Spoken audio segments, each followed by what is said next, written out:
The Alternative Dig Talk. Real issues, real talk. Hi Rogers, can I ask you something? Shoot. What does corruption mean? Well, summarily, corruption is abuse of public power for personal gain or for the benefit of a group to which one owes allegiance. For example, when a public office is abused by an official accepting or soliciting a bribe. By the way, private people can be corrupt too, like bribing police officers to escape fines. Okay. So exactly how does that concern me? Well, do you pay taxes? I guess, yeah. What does that have to do with this? Everything. Because those taxes you pay are supposed to facilitate services you use, like water, electricity, roads construction, medicines in hospitals, name it. Okay, that is much bigger than I thought. But it can be stopped, right? Well, yes, it can, although it may not be as easy as it sounds. And here is the reason why. Corruption roots are grounded in our country's social, political, economic, bureaucratic traditions and policies. So, what has kept it going this long? I mean, why don't we stop it? Well, the main reason why it has been here for so long is because institutions are weak, either as a result of poorly defined ethical standards of public service, weak administrative and financial systems, or ineffective watchdog agencies. What can we do to stop it? At a national level, we must focus on strengthening the independence and effectiveness of public institutions that fight corruption. At a personal level, we must commit to never giving a bribe. I promise I'll never give a bribe. Well, that's a great decision you have made. Me and you now have to spread this message to all our friends. If we all do our part, corruption will be no more. This message is brought to you by Alternative Digital.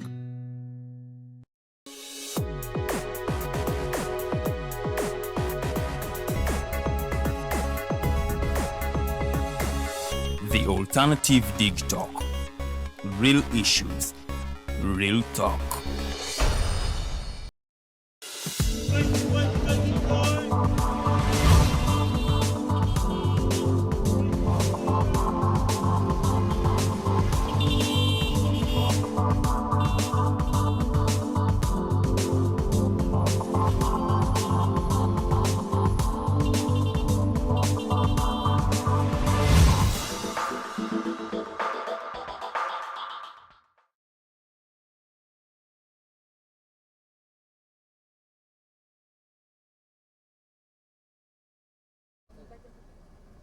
Amacha malungi abatukereddeko ku mpeo zaffe eza The Alternative Dig Talk nze Farida Bikobera. It is the Mighty Drive. Enaku z'omwezi ziri 4 omwezi tuli mu gwa mukaaga omwaka tuli mu 2025. Njagala okulisaayo mmwe mwenna abagenze namugongo okulamaga era njagala okubanga ate nzikiriziganya wamu nammwe nti esaala zammwe ze mwawonzeyo eri Katonda zijja kuddibwamu yadde nga byabaddewo okusomozebwa kungi abamu bababyeko ebintu byammwe nagenza okulaba nti abamu mwabadde muleese ebyapa kubanga ate mubiteekayo Katonda bi blessing ate ne babibba naye tujja kusaba era tukkiririze mu bitongole ebitukuuma kugeza nga Uganda Police nti bajja kukola omulimu gwabwe okulaba nti ate ebintu byammwe babizuula kubanga twagenza okulaba nga balina be bakutteko be babadde basuubiriza okubanga ate bebenyigidde mu bikolwa ng'ebyo. Olunaku lwaleero in studios ninamu omubaka to be for Makindye West ate nga munnange ye speaker wa KCCA. Tugenda kubanga twogera nsonga za Kampala City, the state of Kampala City amidst its challenges and opportunities. Akati tujja kubanga tutunuulira olw'ensonga nti wabaddewo okubwatuka kwa bbomu wano ewaffe Munyonyo, tujja kubanga ate era tutunuulira ne security issues. Buzibu ki kati security ensonga nti tugenda mu kalulu security erina engeri gyetandika okubanga ate yeeraliikiriza abannakampala okusingira ddala ffe abawangaalira mu kibuga Kampala. So ensonga z'olunaku lwaleero zonna zigenda kubanga ate zeetooloolera mu Kampala as a city. Ate era njagala okubategeeza nti wiiki ewedde Lord Mayor Elias Lukwago yavaayo era naye n'atuwa the state of the Kampala city. Era nga kigambibwa nti he's mandated to do that every year okubanga ate updating aba councillors be ne banna Kampala okutwayiza wamu nga ate Kampala bweyimiridde yanokolayo ebintu bingi nnyo n'atulaga nti bannaye Kampala is underfunded ensonga lwaki tulaba projects nyingi nnyo nga tezitambula nti esente ze babawa ntono nnyo ku 10 babawanga 35% ezitasobola kubanga ate bakola ebyo ebintu byonna bye baba balina okukola. So tugenda kubanga tuzitunulira ensonga ezo neza Makindye West. We are driving through a constituency ya Makindye West gwe olaba akavaani ka digital manya nina omubaka wayagala okukiikirira oli waddembe tulina points we tugenda okubanga tuyimirira so tujja kukusangawo buuza omubakawo ekibuuzo asobola okubanga ate akikunnyonnyola bulungi nnyo mujja kutusonyiwamu okubanga tuzze late naye ate munnange ensonga ezimu tebuba bumanyi bwaffe oba kwagala kwaffe ebyuma by'omuzungu bituuka ekiseera nebyekyangamu olw'ensonga nti we go digital. So ngenda kubanga at this time nyaniriza omubaka waffe Honorable Zahara Luyirika tulamuseeko asobola okubanga ate show yaffe etambulira ddala bulungi nnyo. You are most welcome. I'm really humbled kubanga nzizeemu nenkukyaza neera nasuubiza abalabi bange neŋŋamba the next time I am having Honorable we are cruising through the constituency era tetuli mu kukola olunaku lwaleero. Assalamu alaikum wa rahmatullahi wa barakatuh. Banna Makindye banna Kampala mbalamusizaako nnyo era nebaza Katonda okubakuuma nga mwenna muli balamu naffe okutukuuma nga tuli balamu era ne tumusaba atwongere obulamu obulungi atuwe n'emirembe n'okukolera abantu obulungi. Njagala nnyo okukulisaayo abantu bonna ababadde Namugongo ku lunaku lw'abajulizi olunaku lw'eggulo nga 3 John abajulizi abantu baffe bakwano baffe ab'enzikiriza endala bakkiriza nti abantu bano bafiirira eddiini yaabwe naye nga mutya Mukama amagezi ffenna mwe gasookera era ffe mbakulisaayo nnyo mwebale nnyo mwebalire ddala okugenda era Mukama Katonda abawe kye musinga okwagala mu ekyo ekikolwa kye mwakoze olunaku lw'eggulo era mu kyo njagala okusaasira ennyo abantu abaviiriddwako abantu abafudde emunyonyo wali awo nno wewange wennyini awo bwewatyo era nagaye babadde baagala kubanze oba nedda naye alhamdulillah abantu abo bambi Mukama yabajuludde olunaku lw'eggulo naye nga mu mbeera gye mulaba nti security ya Uganda katugambe nti eyinza okubanga omugaso gwayo gufuuse mutono kubanga balekerera bebateekeddwa okukola ne bakola ate ebitali birungi nenga polisi kizibu ekyo bavuddeyo ne bagamba nti babadde babalondoola mu mazima ddala katwaki mubalondoola ne mulira batulukire ku bridge senga bridge eyo bomu yabadde y'amaanyi nekuba bridge nekuba abantu bonna abawansi oba senga yabadde y'amaanyi zino zimuzinda byalo nekuba nemalawo ekyalo kyonna kwegamba mutuleetera olumu okulowooza nti mwe mwekubye ne mutuleetera okulowooza nti mwassa abantu b'obwereere kwegamba munansonyi wabanaye aba digital okwogera bino mu vaani yammwe naye tufuna endowooza netugamba kale abantu bafiirwa obulamu bwabwe kubanga abantu baagala kubeera mu buyinza buli kiseera nga tebabuvaamu kibi nnyo kya nnaku era tusaba Mukama Katonda emyoyo gy'abagenzi agiramuze kisa abantu abafunye obuzibu ebbanga lyonna tubasaasidde nnyo n'abo abafunye ebirungi twebaza Katonda. Abayisiraamu tuli mu kisiibo kyaffe eky'ennaku 10 era ng'olunaku lw'enkya lwe lunaku lwa Arafa buli omu gwe bagamba nti bannange enkya siiba ne bw'oba oli otya ne bw'oba oli otya insha Allah enkya siiba kubanga yiri tugisuubira okubayo ku lunaku lw'okutaano insha Allah nze ne Farida tujja bayita bannange temweraliikirira ate nze kuli kumpi wali lunaku lwa kusala bisolo tweteeseteese bakulembeze bannange muna gye muli eyo bagamba nti abantu bamwe buno bw'obudde bwokka bwe bafuna okubeera nammwe ne bawuliziganya nammwe ne balya nammwe ennaku zino enkulu ffe ng'abakulembeze nga ddala ffe bamaama ekyo kyagala nnyo timujje tulye ffenna mbayise ku Yidi insha Allah. Inshallah tujja kubanga tunoonya ewa Honorable Zahara Luyirika tugende tulye pilawo zebanaite munoonyeze wange ngenda kulya wa Honorable. Anyways, it is the mighty drive tubeera tuvugamu kubanga tuyitaayitamu mu constituency okujjayo erinnya erya show yaffe nti it is a drive we be on the road nga pointing out the issues of the people nezo naga amakubo getugamba nti mabi mmanyi ababaka baffe babeera mu mmotoka nnene ebinnya tebabiwulira ffe tubajja jangu otule mu vaani yaffe osooka owulire kye tuwulira n'abantu abalala bye bawulira ebinnya byonna tujja kubikubamu nga mulabaho nale babuuka bw'ati ngadda mu bbanga nga bwakka ategeere nti constituency ye eyina ebizibu bwe bityo ayinza okuba nga she hasn't identified a lot of them, so we drive them through the constituencies zabagala okurepresentinga to understand more the problems of the people they want to represent naye nga njagala tusooke tutambulire ddala tugende ku issue yaffe ey'okubanga ate tunuulira state of Kampala City. Honorable, nze njagala okukubuuza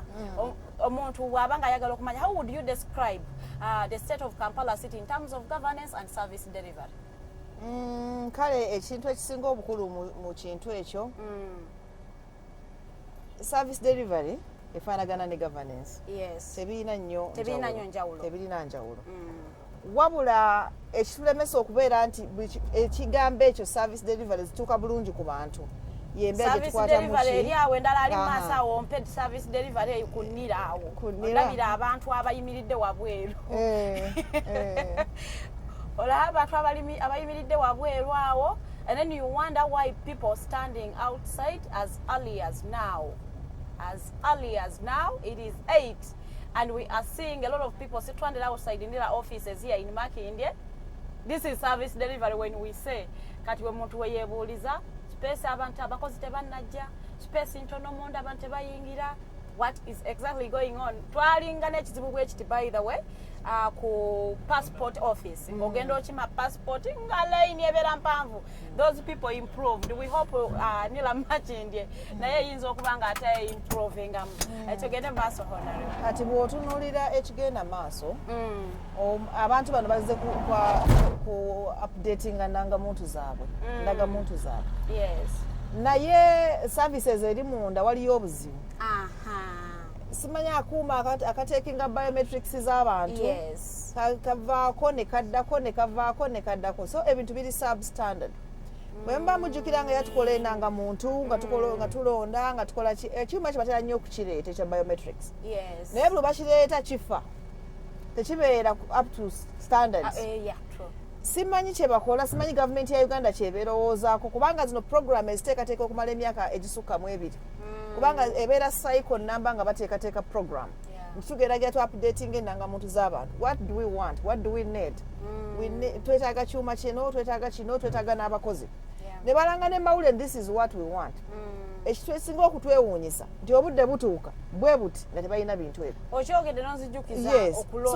kati abantu babadde batuwa feedback okuva we batandise ku Monday nga batugamba Madam Speaker mwenna muyimuke mujeyo n'ag'omu buto oba ebima babijjawo babikole ki babijjewo kubanga tujja ntusimba line okuva ku makya paka saawa 7 ng'osimbye just ng'omuntu omu bamalako eddakiika 3 sooka olindeko sooka oyimirire engalo zituluze eno bwetso ebintu byabwe tebi ekyokubiri abantu abali ku byuma bino ababyooperating tebali trained. They are not bapiikinze bupiikinzi bane tebamanyi cooperating machines zino. So omuntu weekanga nga alina okuyimuka yete supervisor we ate amulabireko atadde eno ate nyamba ono nziyingiza bubi kati nyamba nziyingize bulungi. So omuntu omu n'amalako eddakiika 3 abo bali mu line ogwo ababa n'avaamu ddi. So bwe buzibu bwe tufuna nti Uganda erina ebintu byekola nga mu butuufu birina ekifaananyi ekikyamu kyebikola kyebiportrayinga gye tuli eno. So abantu abo tukunga bakunga ejjukira okujja okwewandiisa. Genda weewandiise funa ndagamuntu kubanga tojja londa. Ne musaamu emizindaalo ne mukola ki kubanga abantu bakoowu. Yes. General abantu alooza bwe mbeera nengena nga muntu ennyamba ki. Kubanga buli kimu awulira nga tafuna services ateekeddwa kukola ki kufuna. Zateekeddwa kufuna. Olina omunnyonnyola nnyo mugamba endangamuntu munnange oyinza obutaba tofunye kino naye ojja gikosa okukola ki okufuna ekirala. So nsaba busabi nti abantu baffe nga tubakunga ne gavumenti eyongeremuko ku maanyi etwongere abakozi abalala etwongere ebyuma ebirala egaziye ne ku space bw'otulaawo kunira mufunda nnyo munda bapangisa akayumba katini nnyo bwe kati. So abantu badde bagamba abaana abavubuka mudde wano abakadde mudde wali abakyala mudde wali bagamba ne banguya ekintu ekikoze eki kiganye oba tugambe babize ku LCs nti omuntu ogenda wa chairman w'okukyalo edde nnyo ebintu ebyabeeranga ku LC ne mugendaawo LC nakebera ne muwandiika naye ne bagamba let's go digital. Then we went digital. For Uganda's case, but sincerely speaking, it is a mess. We have recently twalina digital census. Ebyavaayo ffenna twabimanya. The numbers were not matching with the regions. Era ne bavaayo ne bagamba twaba results nkyamu naye it is just a small matter tugenda kubanga tukakyusa era results ne bazijjayo ne bazizaayo. So that means that Uganda tennabeera ready to carry out digital services. Era tebazikozesa ezo za census batuleeteza 2011 era paka nakati plan ya Kampala ne plan ya Uganda yonna buli baba planninga bali bakozesa tutambulira ku namba za 2011 namba eza 2011 kubanga bagamba zino zaganira ddala okutaalinga ebintu byali tebigatta naye nga nammwe mwakiraba mwenna abali mu maka so kati ne budget gye bagenda okuyisa babudgetingira namba za 2011 gundi ezo population eyo gye baliko gye batambulirako otegeera omanyi Uganda ne planning yayo ebalirwa nnyo ku politics of the day. Yes. So kakati olwokubanga tugenda mu kalulu bali awo bakwata numbers zini baka tuteeke wano tukole electoral area tukole constituency tukole kino naye nga ate awo twavaawo dda abantu bangi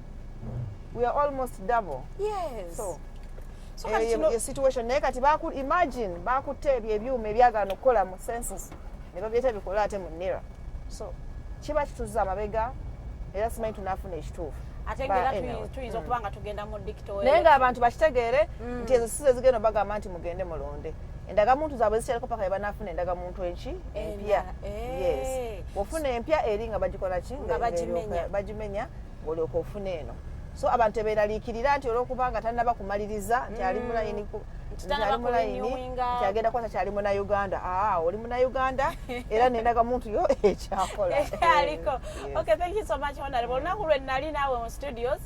abantu bandeetera ebibuuzo biyitirivu nnyo ate gulo we nawandiise posta nti bannange enkya ndi mu kubeera ne Honorable tuyita mu Matching West ebibuuzo ne bijja abantu abamu ku bibuuzo bye napikinzeemu interest bagambye nti lwaki KCCA planning yaayo mu favoring nnyo Kampala nti abantu eno Katwe abekololo mubawa nnyo service delivery ennungi bw'otunuulira amakubo gaayo and everything they are top notch naye ate bw'odda ewaffe eno Katwe Kibuye side amakubo go gaba gabulamu so ani exactly avunaanyizibwa ku ekyo. KCCA yabadde eyagala nnyo mu 5-year strategic plan gye twali tulina eya 2021-2025 eyaweddeko eyo tuli mu kumala kati tutandike empya ate yayina program nga twagala Kampala yenna afaanane nga Lukuli Road ono bw'omulaba nga twagala Kampala yenna abeere ng'ali ku plan ennuŋŋamu buli omu kyasobola okutegeera manyi abantu abatambula ennyo abagenda mu nsi ezikulaakulanyeeko oba eziri mu kkula balaba engeri gye bapulaningamu ebibuga byabwe n'ebitundu byabwe ne bamanya nti olaba bw'oba ogenda olina wosanga nga bukalina bonna buwanvu butunudde sayidi emu nosanga nga nnyumba zino za nnyimpi kisinzira ku pulaani y'ekifo ekyo webagikola ki webagikola then nolaba nga enguudo zonna nki nkole Kampala bwetyo bwe yali erowooza era nga budget y'emyaka egyo 5 okukola Kampala afuuke ng'ekyo okola Kampala aveemu olabe nga tokyalina kaguudo konna nga toyawula wekatwe kuwekololo toyawula we Munyonyeri kuwe Lukuli toyawula we Munyonyo kuwe Kibuye okitegeera toyawula we Gaba kuwe Kabalagala twali tulowooza nti twetaaga obutabalika 8 those are 8 trillions na gavumenti eno erina okuzituwa because ezo si za Kampala sente ziba mu central government newa ebitongole ebyaki ebyenjawulo Kampala being the capital city twalowooza nti sente ezo zezigenda okusobola okutuyamba okutwala ekibuga mu maaso nga tewalina kimu kye mugenda kuddamu kutubanja mulabe nga Kampala yenna afuuse ekibuga ekikola ki ekitemagana era nga capital city yennyini naye njagala okugamba nti mu myaka 5 gavumenti etuwadde obutabalika 3 bwokka only 3 trillions miracle tuyinza kugijjawo bannange Bannayuganda esobola okukwata kibuga Kampala n'ekifuula capital ensi gyeyina okwesimba twegomba nnyo Kigali naye pulezidenti w'Ekigali yakkiriza nti ngina okukola ensi yange kubanga ntono abantu bange batono twava mu lutalo buli kimu kyayonooneka tetulina ssente naye buli kikumi kye tufuna tulina okukiwa value. Uganda yo si bweti ate bwekola ki si bwetyo bweri kitegera mukyala Farida so kakati Kampala erina ebintu bingi Uganda erina ebintu bingi bye atachingako value okusinga ekibuga Kampala. Tuba tusaba nga n'abalala basaba naye tusaba ssente nga n'ababbi bakola ki nga nabo babba tusaba ssente nga ssente bazikwatira mu mpewaawo tusaba ssente ngamba eyo embeera mwe tukola ki mwe tubeera tutambulira mwe tubeera tuli kakati Kampala twafunye ezo ssente nga toyinawo ojja miracle kukola nguudo nga bwe tulina kuzikola naye nga tugezaako waba tebabbye ssente olaba nga waliwo omulimu omulungi okukola ki okukolebwa bw'otunira Makindi ono bwati si bwe yali kituufu enfufu yali ku n'agamba Farida maama wange bamuzaala wali bwe twambuka waggulu kitange bamuzaala eno gyenva nze banzaala awo wetuva kugamba naye Kampala bwati si bwe yakola ki si bwe yali yagenda akyuka ng'akyuka luno luli mmeejo olwasembayo okukolebwa mu Kampala mu mulembe gwa Jennifer Musisi lwe yasembayo okola n'agamba nkoze kati awo mpulira nkoze eki lolala baluyita Tula Road oluli e Kawempe n'awulira nti kati nkoze kati awo at least ne bwe nkola ki ne bwe nnyenda kubanga lwali lubi nnyo naye tugagezaako twali twagala twalina plan mu Kampala mwalimuko ku plan mu 2014 twagala tukole enguudo n'obugenda mu toilet bamukole ki babukole era enkolo yali etandise naye muganda wange senere zesiba gavumenti naliko okutuma sente yagenda yasooka neeyongeza budget ng'emaze okufuula Kampala metropolitan area neeyongeza budget World Bank netwongera sente buli kitongole kitwongera ki sente naye obuzibu obwabaawo obubbi bwayitirira n'obutaagaliza ne bagenda nga bazisala buli mwaka gwagenda okutuuka twagatuuka mu Kampala mu 2021 nga NUP nga tuwangudde Kampala yonna sente nga ezaali ku buwumbi 8 nga zifuuse obuwumbi 3 bannange twalwanye ne budget paka leero wetwogerera twazeeku ono Iddi gwe baatuwadde omupya eyatuuziza nagamba tikandabe Iddi ono bw'anaaba anaakola nako ngenda okulabira sagamba nabagamba bannayuganda nze kandabe nze mbandaba kubanga nze Kampala njiruddemu emyaka 10 ono Iddi bw'anaaba anaakola ebyasanze ku mmeeza kubanga manyi naye azze ne ideas omanyi bw'oba ebweru wa Kampala ate ng'oli mu kifo ekisalawo olumu ogamba senga mbaddawo nandikoze kino no nation kibalema tekisoboka so mweyembeera tukulabira kuki ku bikolwa byo ng'otuuse ntumanya ono bambi abadde azze ekkola naye kino kyebamwagaliza kandabe kwe nalabidde nti ayinza okukola okulaba nga budget eva we yabadde ku 6 negenda paka ku 8 tugamba okay twogera ku nsonga y'amasomero lwaki gakoze bubi lwaki amasomero gaffe gakoze bubi aga UPE netusemba yiba nange kyekiganye abaana bafunira ennusu 9 mu 7 mama bamuzaala ennusu 9 mu 7 kakati Iddi n'agamba banna kino mutuufu tekijja nange abadde eri mu kyalo nange ndaba nga kitono nnyo nti ye kakati n'agenda ne babongeza emitwalo emeka 2 egikyali emitono nnyo omwana we Kenya afuna ssente mmeka mu masomero gaabwe aga gavumenti bitirivu so etugamba okay katutandikireko awo wakiri abaana banakolaki banagenda bw'olaba Kenya kubanga tuyinza okuba nga tubenchmarkinga Kenya naye nga Kenya yo in terms of development tuliko mu maaso katono nnyo Kenya etusinga ekintu kimu nti yo teri landlocked and we are landlocked naye ate tuli gifted by nature nnyo Kenya nsi nkalu nnyo okimanyi nti Kenya gyogamba nti ensi nkalu okimanyi nti 70% obwa Irish potatoes ze bwe tulya mu Uganda buva Kenya kakati I don't know what happened ku monde bwe twalya ngera bwolaba nti kisolo ne kabaale nayo wakalu naye ba producing obumonde ne Kenya emanyi Kenya nsi nkalu Kenya si nsi nnungi teyeegombesa nnyo naye Kenya emanyi bw'erina okukwata bannansi baayo n'ebintu byayo okulaba nga beekulaakulanya okuva mu mbeera mu bakola ki mwe bali bagagga okutusinga kituufu naye naffe tulina ebyaffe nga Uganda omanyi si yenda kusaba munnyo wa neighbor kubanga omwami wange teyagundekedde lwaki kanjiye bwemba ejiikeemu kanteekemu ogwo omwami wanadda mugambe munnange ataddemu ejiikeemu naye abaana babadde balina okulya ki emmere so embeera eyo olumu just Uganda twetaaga kwekkiririzaamu nga ffe Abanayuganda twetaaga okumanya nti eggwanga tulyagala oba tetulyagala obwo bwe buzibu obuliwo bwe tuteekeddwa okukola ki okumanya okugyawo yes so Kenya ogyegeraganyako ebintu bingi Kenya yes tugiwa omusolo mungi ffe olwokubanga tukolerayo obusuubuzi bwaffe Kenya wayitayo ebintu bingi naye ate bijja mu Uganda bwe bijja mu Uganda bayi twawaddeko ezaabwe naye no walina okugyayo ezaffe so omusolo ogwo guba mungi nnyo era ekituufu guyingira naye tugukozesa ki kyekimenya bannayuganda nja kubanga nkurifaringa nnyo ku state of Kampala city omukulu Lord Mayor gye yatuwanjulidde n'ebizibu byatutegeezezzaako ebimu bye mu facing ngammwe naye ffe nga bannayuganda balaba entambuza yammwe ey'emirimu tulaba nti oba obukubagano bwammwe obwa leadership eri political ne bali eri ate abali technical gye kireetedde service delivery kubanga ate eri wansi nnyo nti most of the time muba mukubagana okukkiriziganya kuba kutono nnyo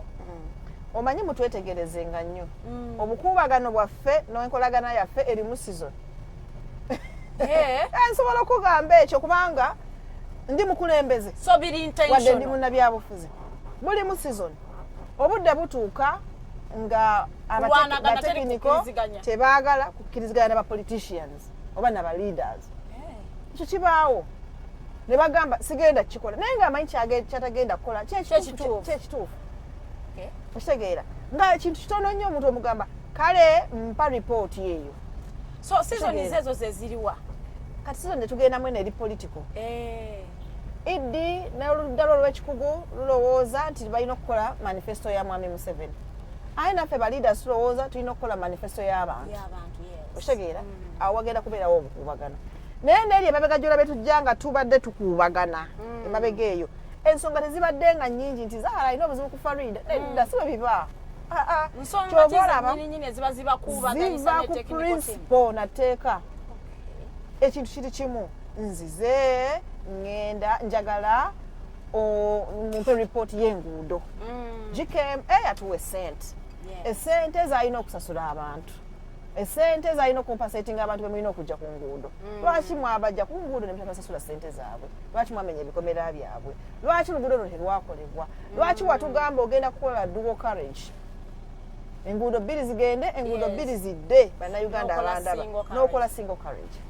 lwaki kwegamba ng'ovaayo gwe nga monitoringa gwe nga oversight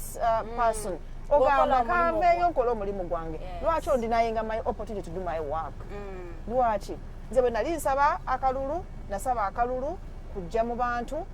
kubafuukira ddoboozi eddungi nakubaweereza ngezezaako okuweereza why you denying me that opportunity you as a technical person am I denying you yours as well your role is implement what bye muba muwaddeyo bitusazeeyo yes so why don't you go ahead and do what you're supposed to be doing kyetuba tubasaba kyokka kiba kitono so omuntu n'omugamba okay twasazeewo tukole akatale awo twasalawo tugule obutale 5 mu division za Kampala 5 Yes. before evicting the bano abatembeyi ku Abakumakubo. nguudo yes tugule obutale tugule abataka tuzimbe obutale tukwate abantu abo tubagambe Makinde please don't come back to town musigale awo Lubaga please don't come back to town musigale awo oba ontegeera mweyembeera naye omuntu n'akulaga ntagenda bikola aye n'akakumakya n'agoba abatembeeyi bwe mutandika okukyogerako olumba mugenze mu fight so okubagana mutera okukola ki okuwulira lwaki nkusaba ripooti y'ekiteezi n'oginnyima sincerely speaking lwaki abantu bafudde Yes. ripooti kiteezi ebaddewo kesisi ebadde egiwa ssente obuwumbi 3 buli mwaka mwaka. for maintenance Yes. lwaki oba tokikola lwaki why are you hiding the report Otegeera, bwebanga lwaki oba number tokikola so eyo yembeera lwaki mbadde nze nkuwa ssente Yes. sifati ojja mu kanso n'otuletera budget banange mupa Nemugiyisa. obuwumbi 3 ne tugiyisa singa twagaana wandizifunye nakitegeeza babadde baziba bw'ogenda n'oweekanga nti lwaki Zaharono bwe munoonya tajja ku TV Aha, oba tajja teyakolera kunnyonnyola bantu bantu. lwaki naawe otandika oteekawo bangi lwaki nnyo oyo. tubanoonya nga So, beebuzaabuza bwe nkufuna n'onvuma n'onkuba obyobufuzi kiyita kuba n'ompisaamu eggaali Yes. ng'olwo omanya nti nga nange nzuukuka gye ndi eitha nzuukuka oba nsigalayo nga nkola ki ng'oteekukumye eyo yenki eyo yembeera okay So, akusinziira ku submission kololo zo yandibadde afaanana nga bw'olaba nabisaalu ono gw'olaba balakisi ono nabisaalu ono balakisi oluguudo luno bayita Kayemba road luli mu kukolebwa so tugezaako bino ebintu ebitono ebikola ki ebisoboka ebisoboka luli mu kukolebwa naye luno nalwo lubadde lubi nnyo nnyo nnyo badde dungeon naye newano wabadde wabi ffe tumanyi Yes, points zaffe yes. ze tugenda okutwalamu So, oziyitemu luli mu kukolebwa tusaba busabi bantu nti nabino bwe tumala obikola naffe ate abakulembeze tera mulimu gwaffe aye tuveeyo tudde mutusomesa abantu bano abali ku makubo nti kolansi ayonooneka singa omuyisa mwoti singa okwata amazzi gundi butisa n'oyiwako agenda kwonooneka singa temuyamba bano abakola boolaba bali mu kukola ne mubayamba naye kiba kigenda fuuka kiki Kikyamu. so oyo politics wa sensitization naye waffe kubanga ne mobilization bwetuuka nti katugenze wansi mobilize- kusaba abantu batuwe ku ttaka waliwo enguudo ezikolebwa za mirundi mingi waliwo enguudo gavumenti zeekola erina okusasula abantu Yes. ne wabeerawo enguudo ezikolebwa ng'abantu balina tubasaba ne batuwa kuki ku ttaka nga temubasasudde for their own good ne wabeerawo enguudo ezikolebwa ng'abantu kasisi ekoze enguudo ezo nga yina compensatinga ki abantu kakati ffe mu kesisi etusinga kufuna nnyo ezo ezokugenda ddo nga basentebe batuyambako n'abakulembeze ab'enjawulo okugenda okwegayirira abantu mu mbeera eyo naye bwe tusangayo akantu konna ka opportunity nga ate luno dda oluguudo bali abeewali mu nkere tebabasasudde naye ate ab'ennabisalo bagenda bakola ki basasula tulwana netujjayo n'ag'omu buto abantu ne bakitegeera because omulimu gwaffe omukulu bantu baffe kutegeera kiki rights zaabwe entitlements zaabwe n'ebirala so tugezaako ng'abantu okulaba nga buli kimu at least kiba kitambula bulungi obungi bw'abantu ku kkubo lino bukulaga nti unemployment rate mu kibuga Kampala eri waggulu nnyo olaba nti abavubuka bali aido someone ali aido nawe omuntu ayanguyiriza okubaako gy'alaga okuba ng'akola omulimu oba omulaba era olabira ddala nti abavubuka bali very idle olw'ensonga nti tebalina mirimu gy'okola ndowooza balaba batudde ndowooza balinze bagamba nti ogenda n'olaba kyonna ekijja kyokola because you want to survive naye nga sinnatuuka ku nsonga ya unemployment oyogedde mu statement yo n'ogamba nti mwe muba mwagala okutuukiriza manifesto y'abantu ate bo aba leaders abali mu technical team baba baagala kutuukiriza manifesto ya President Museveni. Are you alleging or are you saying, asserting nti technical team is serving a central government? Of course kiri mu grass ensi yonna esobola okukiraba kakati munnange tulina appointments za mirundi esatu mu KCCA waliwo appointment y'abantu yeyaffe aba leaders ne road mayor then ne wabeerawo appointment ya Mwami Museveni nga president w'eggwanga yeya executive director and the directors then ne wabeerawo appointment ya public service yeyaba technical persons abali eyo naye nowa public service toyinza mumusaako nti opposition era ajja kubeera nga asavinga sitting government kubanga bo balowooza nti bo buli kimu ekyabwe kiri wali nti yabawa omusaala buli kimu bali ku maseye n'embeera ng'ejulaba Uganda terina ddembe lya buntu nti newadde omukozi wa gavumenti ajja kusobola okuvaayo agambe nze bannange njagala nkyukakyuka nkyayogera ebimuluma era abo abali staboni abavaayo ne babyogera beebo abakola ki beebo abavaayo ne boogera ensonga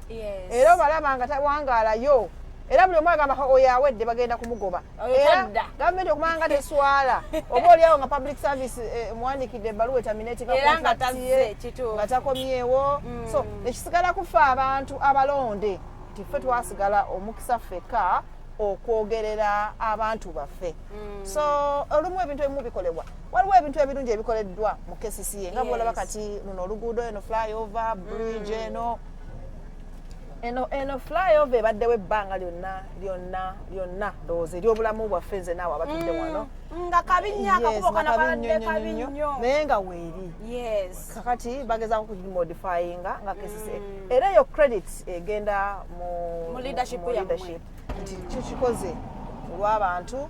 era bakifunemu ekisinga obulungi naffe omanyi bw'olabayo achievement ng'eno omanya nti era kale tutambuzaako kyenasuubiza abantu at least kivuddeyo nga bwembadde kikola ki bwembadde nkyagala eyo yembeera oluusi mwe tutambulira so ebikolebbwa nga birungi tusiima webiri era ebikolebbwa nga dibenga ali tubyogerako ne tugamba babikyuseemu naye ebikoleddwa nga tebikoleddwa ddala awo tulina obuzibu ebitulemye okukola nga tetulina ssente omusango si gwaffe omusango gwa gavumenti kyetwapiiringira gavumenti nti since we are managing the city on behalf of central government according to the constitution of Uganda kindly please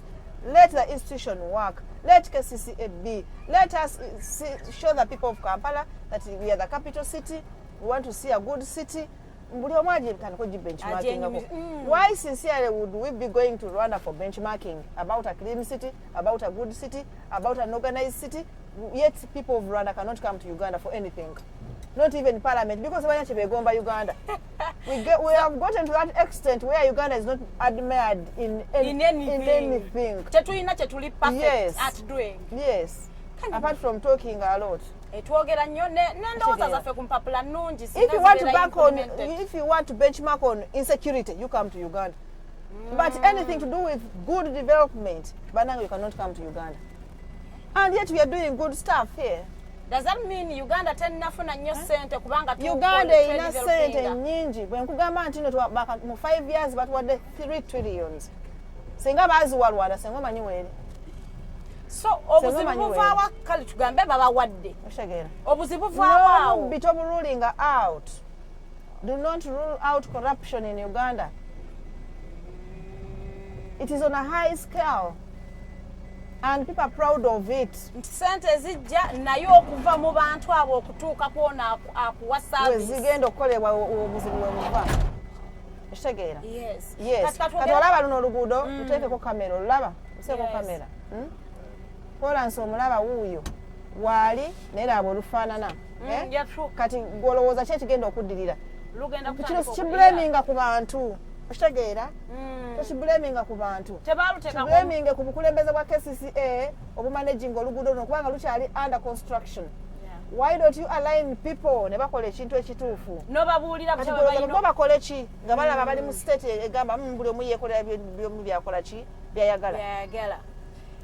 yes, abalabi baffe tuli on the Meite Drive. We be driving through constituencies of those particular people betuba today nabo mu studios naddala abeegwanyiza okubanga bakiikirira ebifo eby'olunaku lwaleero. We are cruising through Makindye West constituency nga bwe tulaba ebikoleddwa ebirungi n'ebyo ebibi ebibulamu ate ebyetaaga okubanga bitereezebwa. Twogedde ku nsonga ya security katutunuulire nga referring ku kyabaddewo olunaku lw'eggulo nti a woman, someone who they identified as a woman because we are not so sure, and someone was asking me police eyanguye etya mangu ago okumanya nti yabadde mukyala ate yabadde mwanyina wooli eyetuyisizaako bobo ku CPS ne bagamba Uganda has intelligence, so should we say tetulina kirungi yadde ne intelligence yaffe mugiwakanya. So police yavuddeyo ne betutegeeza bulungi nnyo nti omukyalo yabadde yeetiise bbomu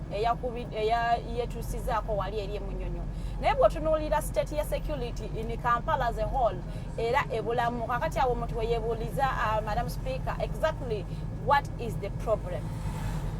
Kale kantandikire ku ekyo. How can Uganda have an intelligence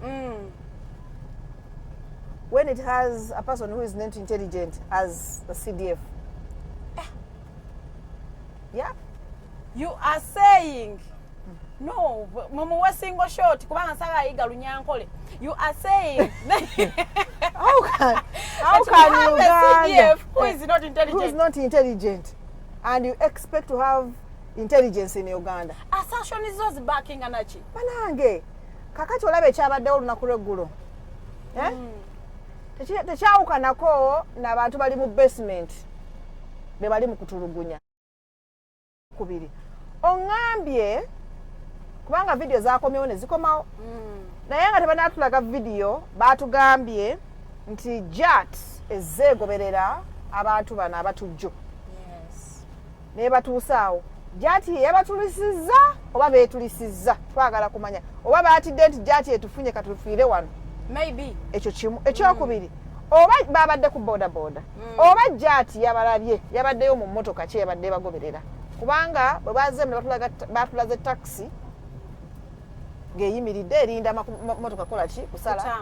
ne batulaga omusajja yasaze n'ava enti twategedde we yavudde no wansi mu bridge twategedde n'omulala ye yakubye ababadde ku piki ewa JAT gwe bagamba oba so Uganda olwokuba tugimanyi nti etta abantu abali innocent tulowooza ffe abamu nti Uganda yeetidde abantu baayo ye intention ngachi kubanga eyagala gamba nti tulina insecurity kakati tugenda kuba ki campaign omanyi politics wa Uganda lagana abantu okuŋŋaana yayononeka to the extent buli institution ya jonoona mu development nkugambye sente bazituma olw'ebibiina ebikola ki bijja bikulembera ebitundu ebyenjawulo genda mu URA ebabamye ku sente kubanga be bannannyini genda mu bitongole byomanyi nti be bannannyini byo olabo ba tebalina budget nnene balina budget naye jangu mu Kampala gye bamanyi nti no tebakyalinayo obuvunaanyizibwa basigaza obuvunaanyizibwa bwa kulonderamu aba directors 2 ne kiggwa tebagenda bawaki sente genda mu security be baliyo so balina eddembe okukola buli kimu kye baagala ekyekisiru ku makya bakeera ne bagamba nti gundi oyo muyeekera ne bamukwata basse baaki oba JAT yabadde ebagoberera lwaki yabajje ku piki kubanga gavumenti tugisuubira okuba n'ebyuma ebineutralizinga bomb neeta bwatuka we baba balabidde babagobere tumanyi gye bavudde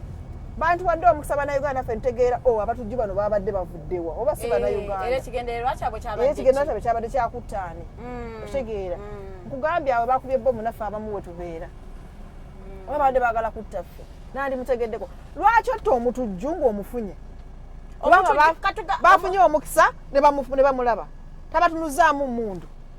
kitegeeza be basoose omukola ki omulaba nga tannabalaba lwaki osanga omutujju yategedde nti bamugoberera ne yeetulisa ati kakati bo bamutegedde batya nti yoyo gwe batulaze mu kifaananyi mu ddakiika ezo 10 kamera ez'okumakubo zezakapitaliza kavidiyo kakati mwayi embeera yonna uganda tusaba ffe tugisuubira okuba ng'ekuuma ffe abantu tekuuma muntu w'ebbali tugisuubira nti bino byonna nga weebiri politics nga waali tuyombagana tulina obukuubagano kale bannayuganda abali innocent mubaleke bafune eddembe lyabwe mu ggwanga uganda imagine awatera okubawo kajjamu baitha wabadde bo singa batuusewo mu kiseera nga waliwo abantu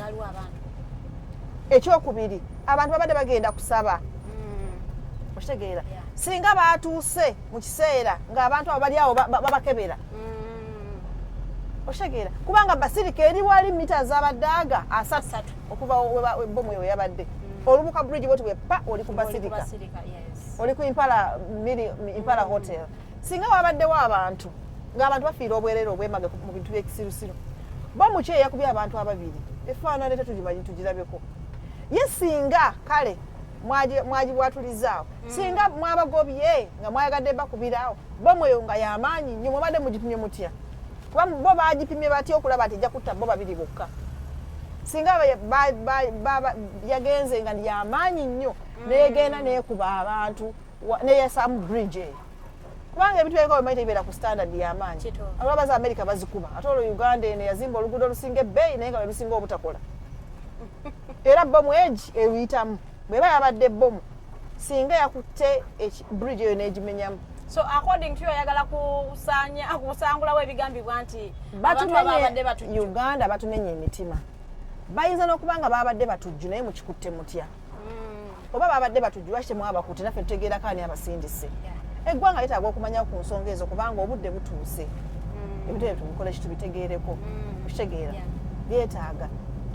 bwe babanga tebabadde batujju lwaki mubamutta bannayuganda mubattira obwereere kubanga kiki kubanga kalulu kubanga politics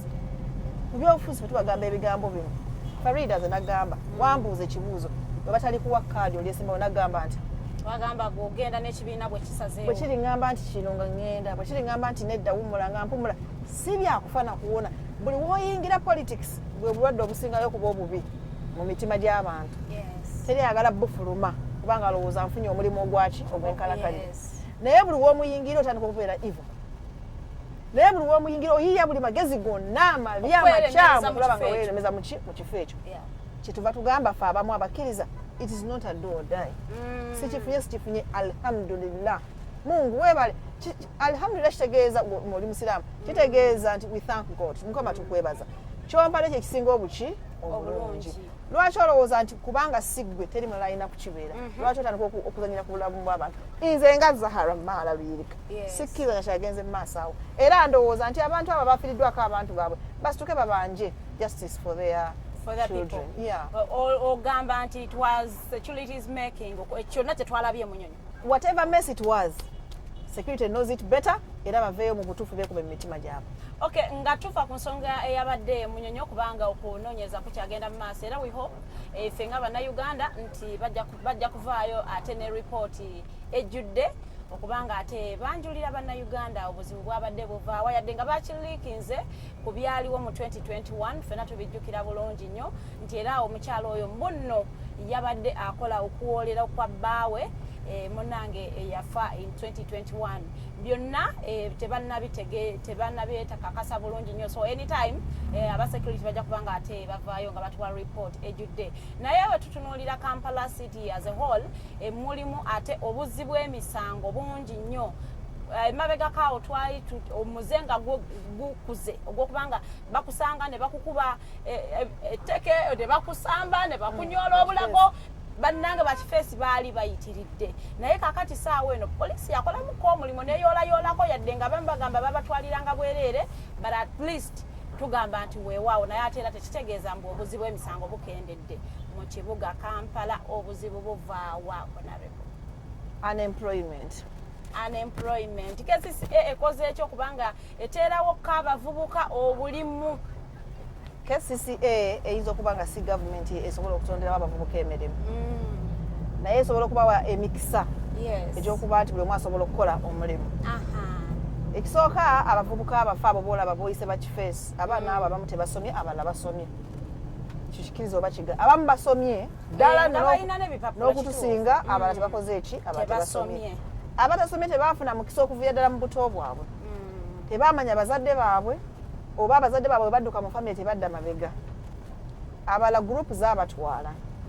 ekyo kitwogerako leero kivudde dda mabega nti abaana baaliwo nga tebalina byakola ki byakola bajja betraininga nabuuza ennaku ezo omwana ne bokisa si mubbi naye bokisa ne mugamba lwaki oli bokisa kubanga negyo emirimu kati ennaku zino tujja abusinze tulowooza nti buli bokisa mubbi otegeera nomubuuza lwaki oli sipiika sibbangako naye nakulira mu famire ey'abajaasi nenkulira mu famire ekola ki ebeera ng'etraininga abaana ey'abalwanyi nembeera awo nze nentandika awo ate munnange kyemulaba leero kyava dda okukima omunomugaa jangu onkolere jangu onkuume jangu okole bwoti byava dda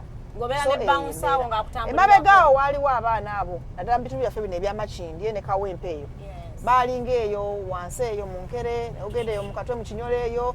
bayitangayo mu kikalamojja ensinsiala abaana be baaleetanga ne bayita ku street ekifuuka ekikalamojja basi zaava dda abaana baava dda nga babasomba okubajja eyo bweta ku street okukola ki okusabiriza so abaana abo ne bafuuka abayaayi gwe kyabeezaamu omwana bamuleese mu kibuga agenda kusula bweru ku lubalaza agenda kusula bweru ku lubalaza amala okusula bweru ku lubalaza talina kyalidde agenda asabirize sente azireete waliwo ababakolamu omulimu azimuggyeko amugambe walese mmeka nti nafunyeyo akanaana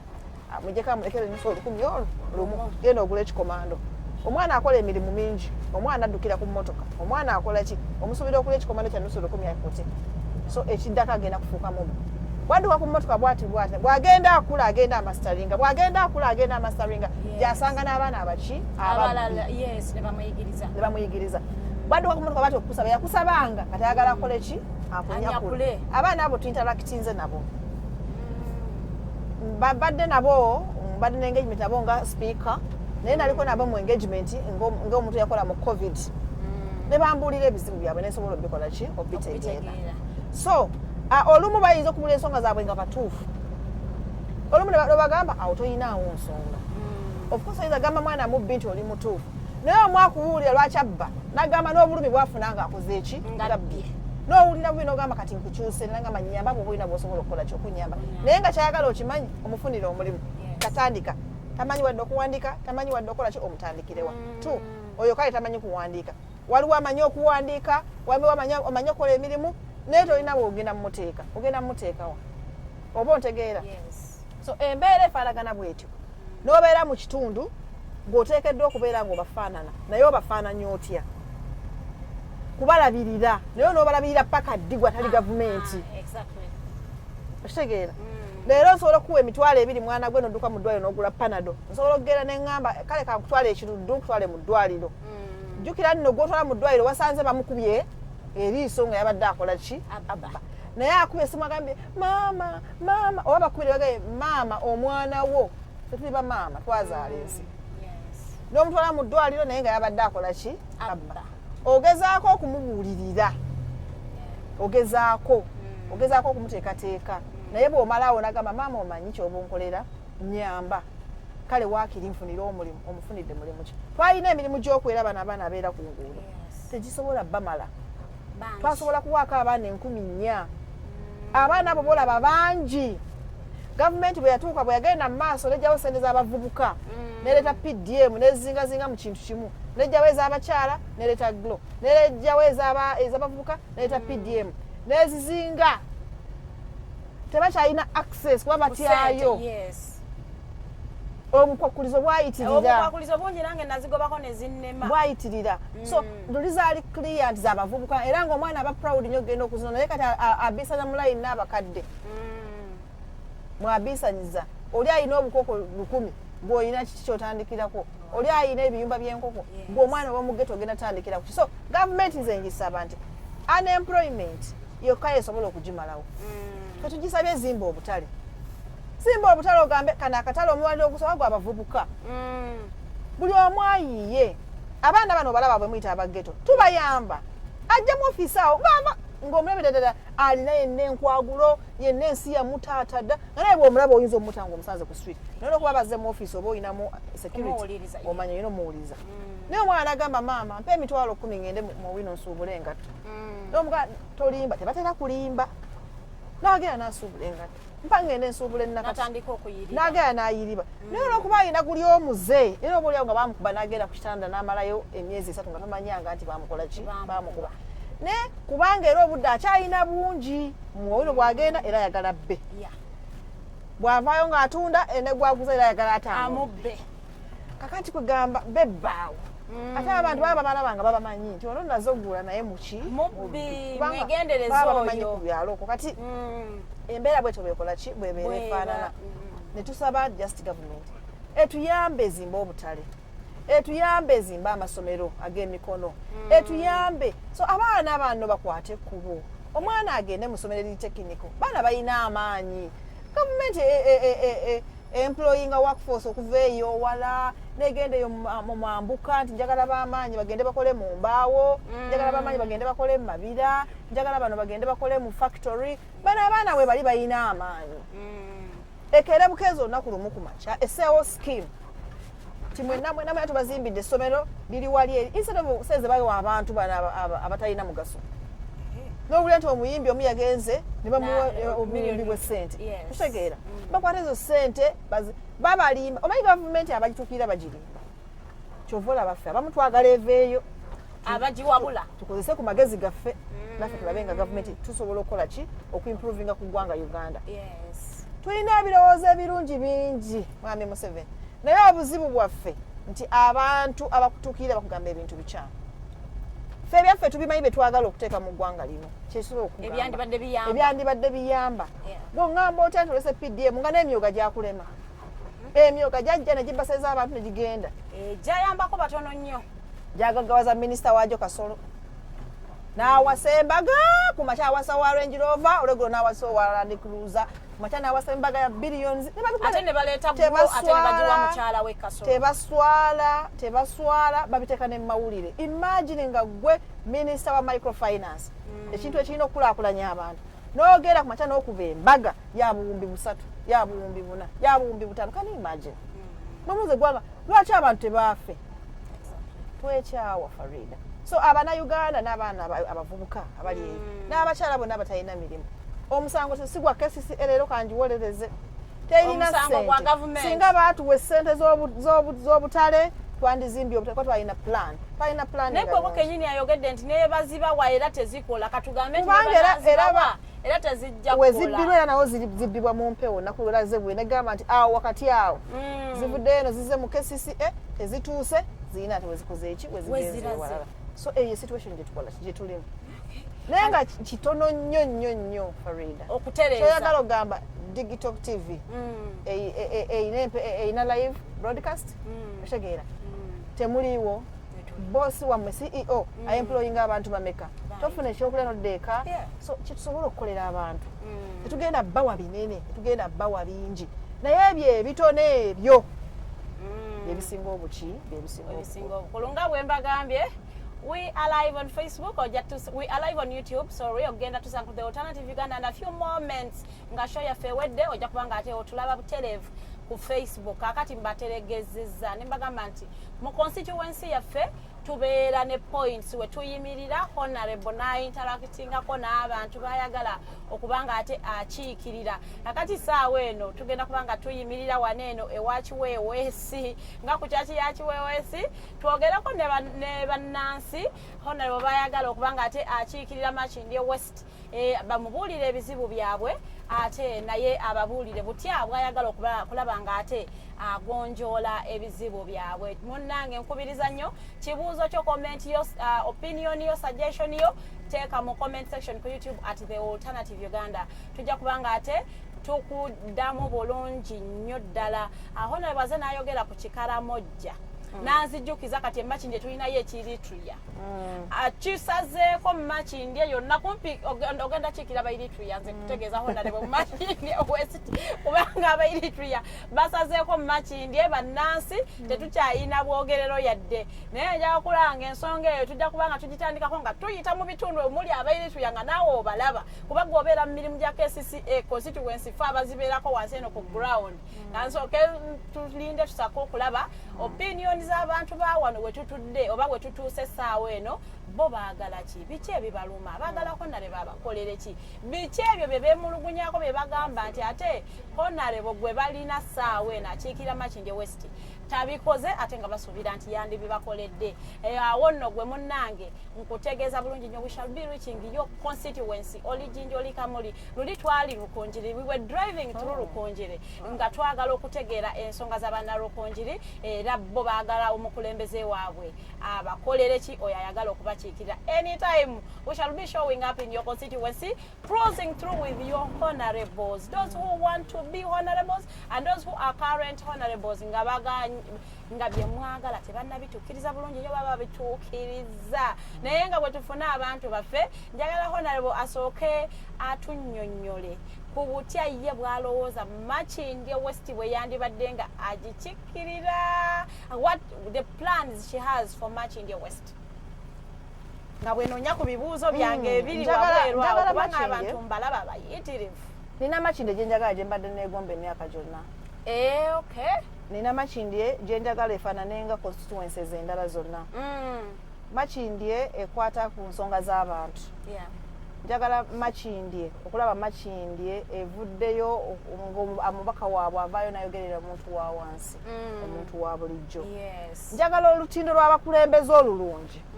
nti ekikolebwa okuva wansi ku LC1 kituukira waggulu mu paalamenti ya Uganda kubanga ebirowoozo ebibeera mu paalamenti tebeera bya muntu kinnoomu tozuuka buzuuku kusimbulira bwona ogenda n'obitwalayo otera kubanga obijje mu bantu bo naye obibajjamu otya abantu bo bwe kubeera nga okwatagana nabo yeyo Makindye gye nkola ki gye njagala era gye njayanira ebbanga lyonna bw'otunula ano recently twajjanga kanso ebyange byenkoze mbikoze ne kanso ne LC3s because bwe mba ngenda kukola guno omwala sigutandikira ku City Hall gutandikira wansi mu basentebe kyekyenjawulo kyetuyina gutandikira wansi ne bagamba bannange twagala mu priorities zaffe omwaka guno mutukolere ki omwala guno gutute ebbanga n'ebbanga newakayitanga kagga nze agamba navanga wali waggulu mu kizungu nengenda nensomera kansanga primary school nga mpitawo ku kyaki ya Kiwewesi kano kaalinga kagga okuva wali woolabye batadde ekintu kiri ekibaawo kiri mpaka wali ku kyaki yani ya Pastor Kiwewesi bwetwalinga era nga tutambulira ku bibridge bino ebiyita waggulu ku bitoogo naye mu mbeera yonna twakolanga ebintu ebyenjawulo kakati akaga kano kazze oluguudo olwo lwakolera wa Soweto lwakolera ku mulembe gwa Jennifer Musisi era nali mu kanso kakati ne bakola oluguudo luno ne batakola bulungi kaga kano ekyokubiri abantu balandiroodi bawano ne bagenda bazimba buli omu n'azimba ettaka ye n'alikola ki n'alimalayo because much as there are swamps abantu people have titles on those particular swamps yes because they belong to them byali bitoogo by'abantu naye nga ekitegeera nti kitoogo naye kubanga gavumenti yaffe abantu bagitrustinga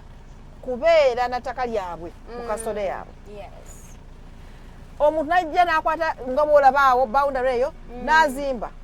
1 2 olwokuba aliwo poor planning mu KCCA nabo neetaba wanzimba gye balina kukola ki kutambulirako wadde ebyapa byabwe ekyo ky'abantu bakitwale bulungi nti weewaawo ekyapa kiba kikyo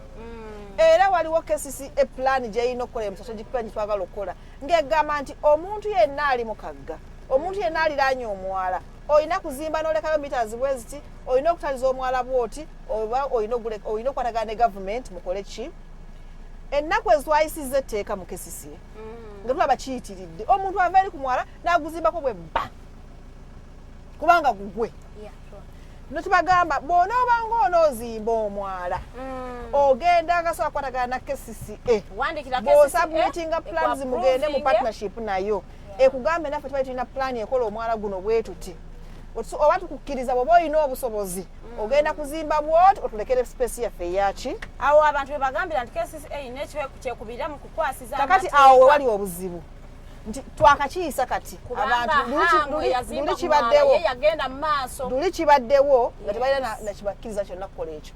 leero kigenda kuddamu kubaawo wakati buli omu yenkanankana hamu yenkanankana ne pasita ali erukuli hamu yenkanankana n'omulonzi ali enabisaalu KCCA agenda enabisaalu n'emenya netubagamba etteeka liirino lwaki omumenyanga wano wuwe nga tomenye hamu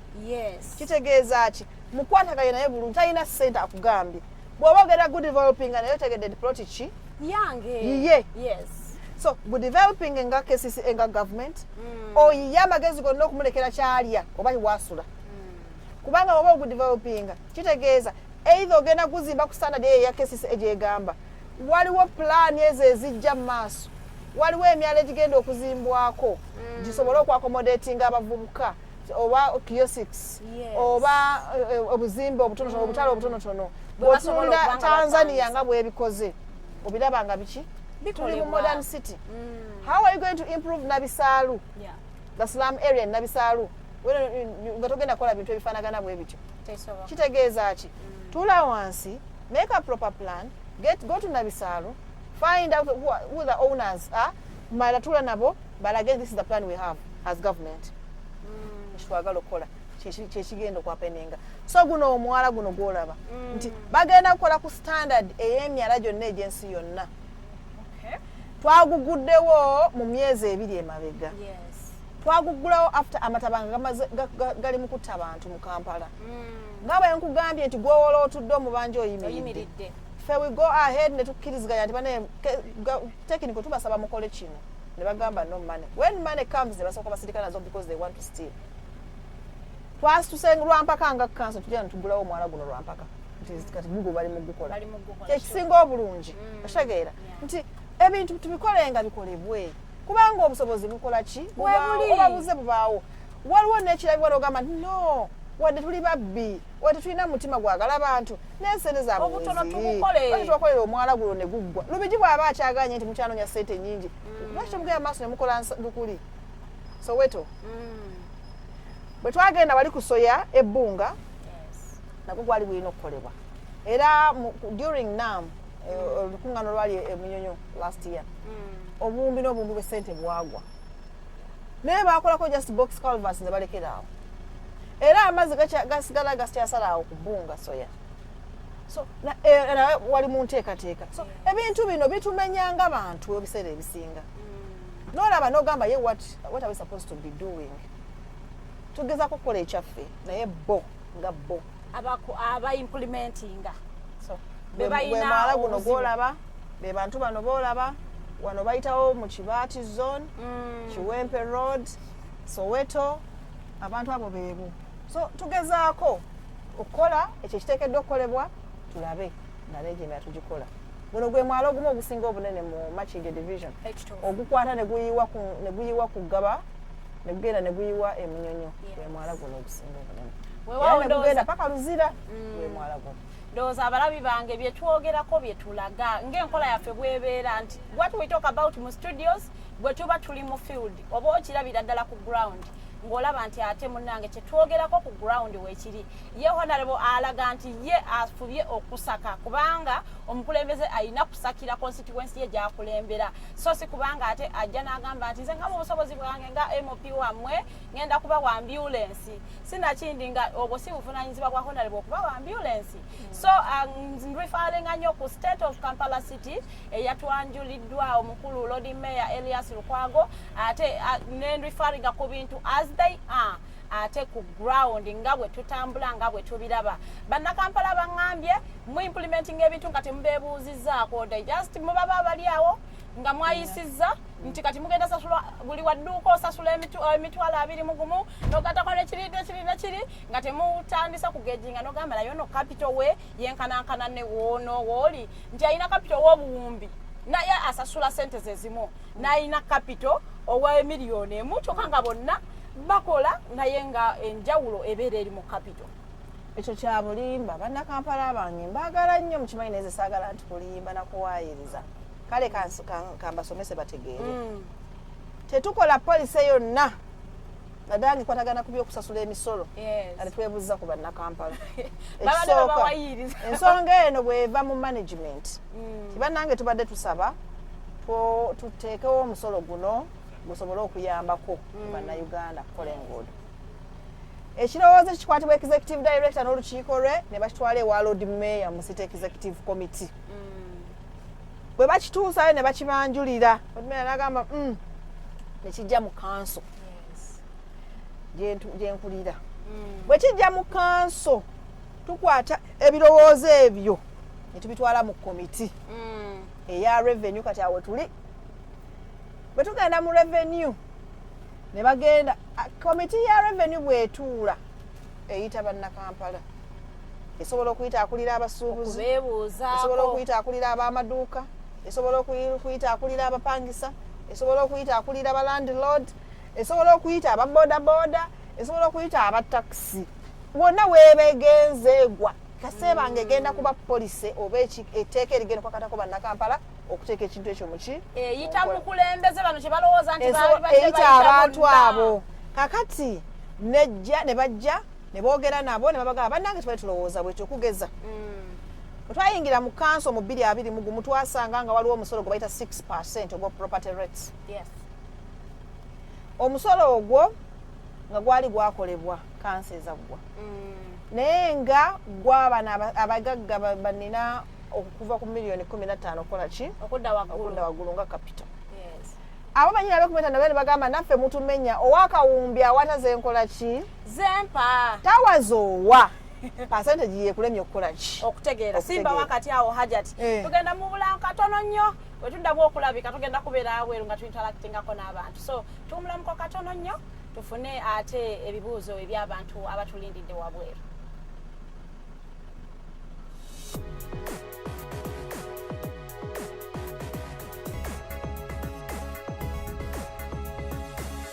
The Alternative Dig Talk. Real issues, real talk.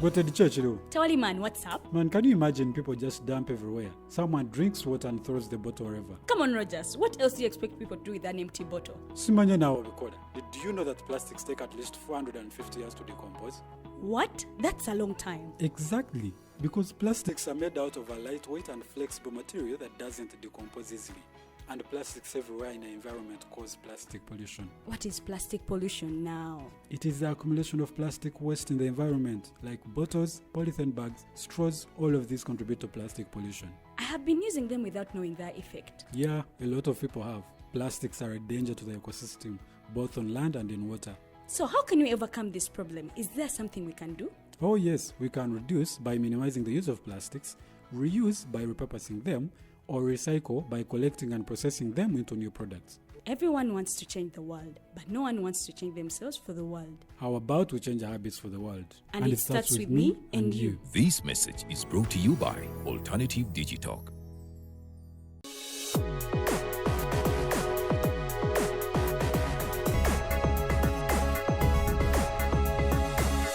The Alternative Dig Talk. Real issues, real talk. Hi, Rogers. Can I ask you something? Shoot. What does corruption mean? Well, summarily, corruption is abuse of public power for personal gain or for the benefit of a group to which one owes allegiance. For example, when a public office is abused by an official accepting or soliciting a bribe. By the way, private people can be corrupt too, like bribing police officers to escape fines. Okay. So exactly how does that concern me? Well, do you pay taxes? I guess, yeah. What does that have to do with this? Everything. Because those taxes you pay are supposed to facilitate services you use, like water, electricity, roads construction, medicines in hospitals, name it. Okay, that is much bigger than I thought. But it can be stopped, right? Well, yes, it can, although it may not be as easy as it sounds. And here is the reason why. Corruption roots are grounded in our country's social, political, economic, bureaucratic traditions and policies. So, what has kept it going this long? I mean, why don't we stop it? Well, the main reason why it has been here for so long is because institutions are weak, either as a result of poorly defined ethical standards of public service, weak administrative and financial systems, or ineffective watchdog agencies. What can we do to stop it? At a national level, we must focus on strengthening the independence and effectiveness of public institutions that fight corruption.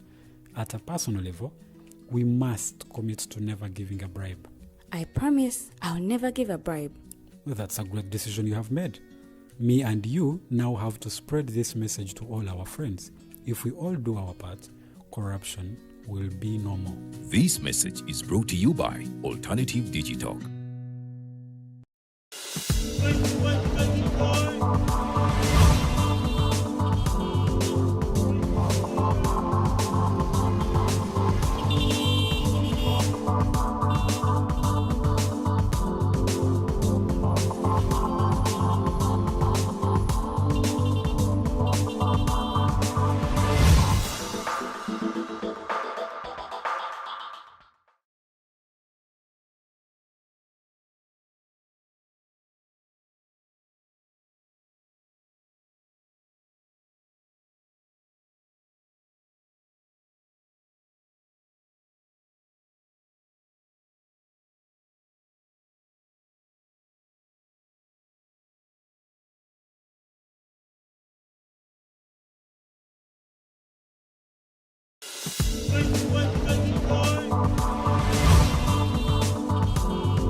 Muzeyi soko olinde muko katono nnyo nsooke nziremu mbuulira abantu baffe wawe tuli ku ebibuuzo bijja online nga baagala okumanya ndiruddawa okubategeeza emabega wange waliwo chachi ya Pastor Chiwewezi wano we tuli waliwo omwalo ogutwambusa wali ekansanga ku Shero, so tuli in between abaleeta abaana ku didizi ndowooza mmwe mutegeera bulungi nnyo wawendi eri waggulu bayitayo mu Kiwempe sayidi zange wano mabbali bayitayo mu Kibaati ndeetera ddala omukulembeze ne ku Kiyembe ndeetera ddala omukulembeze kiyinja terezeza bakama bange so tuli waneeno ensonga lwaki ndeesa omukulembeze asobole okulaba nga ate enteekateeka zaabwe ze bayisa nga bali mu kanso zitambulira ddala bulungi nnyo nga batuuse ku ground. So ngenda kusooka nzireyo ewa muzeeyi wange tebafunye byayogera atuddiremu amannya ge ndyoka ate nzire waneeno. Amanya gange nze Konda Abuddo nga ne mutuuze mu Makindye. Ze nebaza speaker okubeera nti atukoledde enteekateeka yonna okulaba nti Makindye etinda. Enguudo zikoleddwa mu kuyisa kwe omwala guno gubadde gutta abaana emyaka mingi nga tegukolebwako naye nkwebaza maama ekintu ky'osobodde okubeera nti osobola okukituusa era mu ekyo nze ndowooza nga bo bannamakindye ku kifo kyasaba ekya member parliament okusobola okulaba nti tukimuwa kubanga lyekkubo lyokka erijja okusobola okubeera nti tweyongera mu parliament okubeera nti Makindye etindako okusingako wano. Mwebale nnyo mulwali eddala. Hagwa okubya bukubi campaign atudde wa muzeeyi wano. Amanya gange nzisirwanga Israeli ndi mutuuze mu Kiwempe muno kuli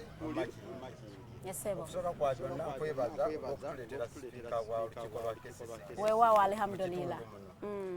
Madam Speaker nkwebaza olw'ebyo by'osobodde okukola naddala okufunira abavubuka emirimu si byangu naye ogezezzaako mpozi nze nalisabye naddala kati nga ku kitundu kino wano we tuli omwala guno gubadde gusumbuwa nnyo abantu enkuba bwetonya amazzi gagala wano abantu tebasobola kukola mirimu era nga boolaba kati embeera bwete essaawa zino nti essaawa ya leero basibyewo olw'okuba nti balukola neera abantu balina obuzibu naye nze mbadde nsaba sipiika nga katonda akuwadde omukisa ofube nnyo okulaba nti bano abakola omwala guno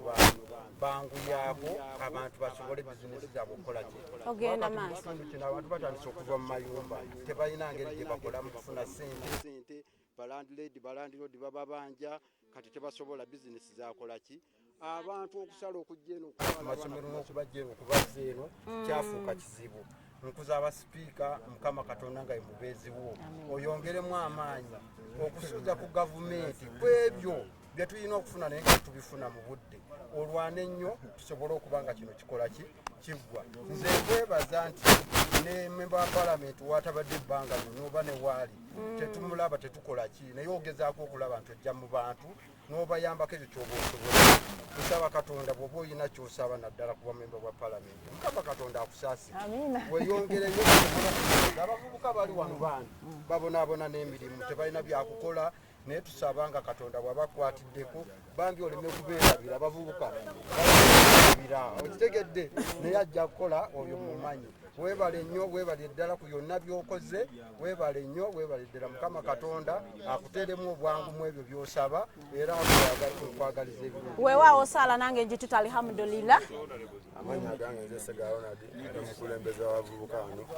naye onalebo tusanise okulaba yaje ovuddeko wajjako wano ng'amazzi gajjula wano nga wona netukunyonyola ensonga yaffe ensonga aziyisaamu bali mutukolera mwana kyetusaba saa zino kufa nga abavubuka bawano tulina mirimu era ne saa zino kampuni ekola naye kubo baligala tulina omirimu ate ne mashini kuba batooza mmotoka ne mashini tetuyinaawo kuba saa zino batufunye n'omulimu gwoyoze ne mashini naye tetulina mashini ekola tesobola tuyambako kyetusaba onalebo bose otuyamba otufunire mashini tube nga tuyize okwo kuba saa zino tuli aido kugera sabiriza wano tugera sabiriza na nyanja twakalaba era kyetusaba abantu bakuwa obwesigwa tusindike mu palamenti ojasobola otuusa ensonga zaffe weewaawo mwe temuli nsalabusabi mukyere kuba yidi mugimanye etuuse onalebo ensonga ya unemployment tubadde tugyogerako omwana omuvuka agirese bulungi nnyo agamba tebayina mirimu ansa honalebo neyanza nnyo neyanzeega omukisa guno gumpeereddwa Alternative TV TikTok yaffe eno bannange eri wali waggulu mu kizungu ku Setenda Lane awo tugenda kujettanira era njagala kubeebaza Kyala Farida ne CEO ne management yonna beewaddeyo ku Ramakindi division okujjanga okuleeta omukulembeze waabwe wansi tekigenda kukoma leero nga tuli mu bululu leero nze nzenga sipiika wa Kampala olw'ebyo ebikoleddwa mu Kampala naye nabulu bwe bunaaba buwedde TikTok TV eyo tugenda gyeyambisa nnyo egenda kutuyamba nnyo okutambula ng'okuzza omuntu kigenda kuyambako abakulembeze abatadda mu bantu okugendanga mu bantu baabwe basobole okubaweereza mwebale nnyo mukyala Farida mwebalire ddala ababasu era ngenda basaba bwe banajjanga nga mubagamba watusuubiza kino naye sooka okikole ki sooka okikole neebaza katonda nti fena tukumye nga tuli balamu okutuuka ku lunaku lwa leero nze Zahara Mala Luyirika nze sipiika wa Kampala neyagaliza okubeera MP wa Makindye West addako naye nga sinaba kutuuka waawo mwalabye mu state of the city address yaffe yagenze maaso mwabaddemu emyalo egy'enjawulo egiri mukolebwa mu Kampala yonna olw'ensonga amataba ennaku ezo gatta abantu Kyala Farida ne tusitukiramu naye ng'ekyatusitula n'obusungu okujja wano lwe mwatulaba lwe twajja ne kanso yange yonna ekyenjawulo ekiriwo nti si byange nzekka nga sipiika byaffe ffenna ng'abakulembeze ababeera bakulembera gino emyala gye mulaba wano olwaleero giva ku LC1 ne gijja paka waggulu gye tukola ki gye tuba tuli ku City Hall sente olujja chairman wa LC1 naye akubaako abeera ku meya wa division meya n'abeera ku bakansala ba authority ne mubeera mugade mutula mu kanso mwenna ne mukola era tukolanga ffenna naye okusituka okujano nga speaker najja na busungu ne bakansolers nga contract egenda okukola oluguudo luno yafuluma dda abantu bali mu kufa naye nga abantu bebase ne sente bwe bamala okufuna contract baddako ebbali libanako okutemaatema ani ayagala ziriwa ani atwala kino ekifi ono tumuliiseyo mmeka ono tumukole tutya tubagamba please mugende mukole ki omwala mugende mukole omwala omwala guno ngulinako history w'amaanyi nzaala wali waggulu nasomera wano Kansanga primary school nayitanga wano wa Pastor Chiweweesi nga bikyali biwempe ne tugenda wali ku ssomero lyaffe kesisi nze nabadde nga ndi mu kesisi twayitanga ku bridge mu Kitoogo era nga bagamba gamba wano waliwo emisambwa bagambanga wano waliwo emisambwa era nga tubeera ne batugamba jangu olaba omukyalo ow'enviiri empanvu era nga tujja wano tuyingiza mu Kitoogo era akaga kano abantu bonna be kasse at least mbamba manyi katuza abantu ne kajja nga kaimprovingibwa mpola paka ekatuka kusayinsogeekabadde bwe bakola Soweto road eno mukyala Jennifer Musisi tugamba tutandikireko awo omwala guno tebaguplaninga bulungi nga kesisiye kubanga bagamba mbu balina sente enki ntono so World Bank w'evidence ezikolere nga kisusse gubadde gwerya nga gutandise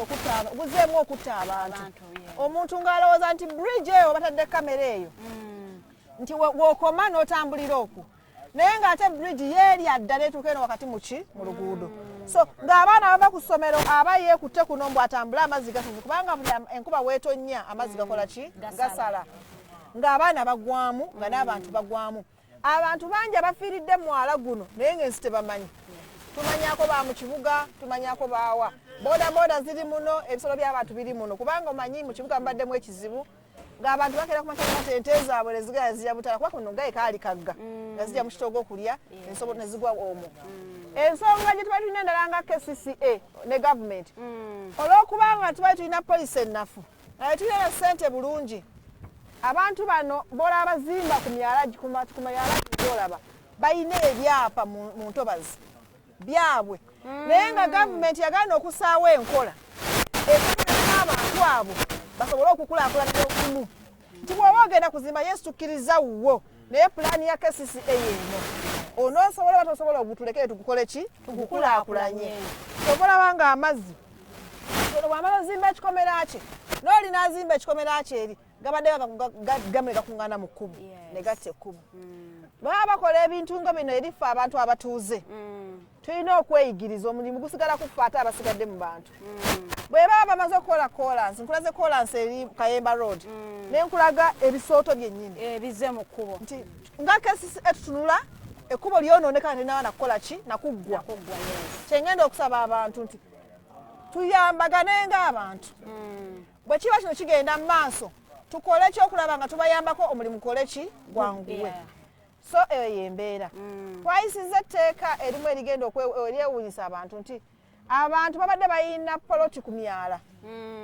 kubanga gavumenti abantu tebagyesiga kugirekera ttaka lyabwe teringa zino ensi endala ezigamba nti ettaka lyaki lya gavumenti kubanga gavumenti nzibi ne watali waawo ekola ki etwalawo kati abantu tebagyesiga mu butagyesiga ng'abantu balina amataka gaabwe ne mu nnyanja omuntu alina ekyapa nga kikomeri wakati mu nnyanja omuntu alina ekyapa nga kitwala omwala gwonna naye ng'enzimba gy'asobola okuzimba okuba talina ssente asobola kikola ki nga KCCA ne tula netugamba nedda abantu bakwatagane ne gavumenti ne KCCA bwe babanga bagenda developinga emyala tufune pulaani efaanagana emu eya standard kwe bagenda okukola ki kwe bagenda okuzimbiranga mu bimpimpi hamu takyayawukana na mukyala w'ennabisalwa alina poloti kuki ku mwala mwami Konde ow'ensambya tayawukana na mukyala w'erukuli eri wansi mu kibaati oba ku kiyinja alina poloti kuki ku myala omwala guno nga gutambula bwe guti waliwo standards ezigamba nti eno buffer zone sembere eri nona akole ki asembere eri naye olwokuba abantu ettaka lyafuuka akataka ate nga gavumenti tebayambye tufunyewo ekizibu awo mukyala Farida weewaawo honorable ng'omaliriza basanyufu nnyo era neebaza nnyo n'abo abanneebazizza okukola nti mwebale nnyo mwebalire ddala nsaba Mukama Katonda ffenna atuwemu ekirungi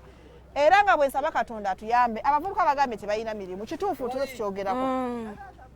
tugambye nti gavumenti olunaku lwerifuna eddembe mu mutima n'okukkiriza nti tulina okuwa abavubuka emirimu egenda gibawa tutaddewo mekanizimu zonna ez'enjawulo twagamba ebigambo bino batonda bakujja mutembeeyi ku nguudo kubanga nze manye muvubuka wange ataasoma ye mukyala wange namwandu ayina abaana batonda bakumujja ku luguudo buli division tugule obutale bumeka bubiri Makindye Wesiebe n'akatale ne Makindye Easiebe neki n'akatale kaayo Nakawa Wesiebe n'akatale Nakawa East bwebityo Kampala yonna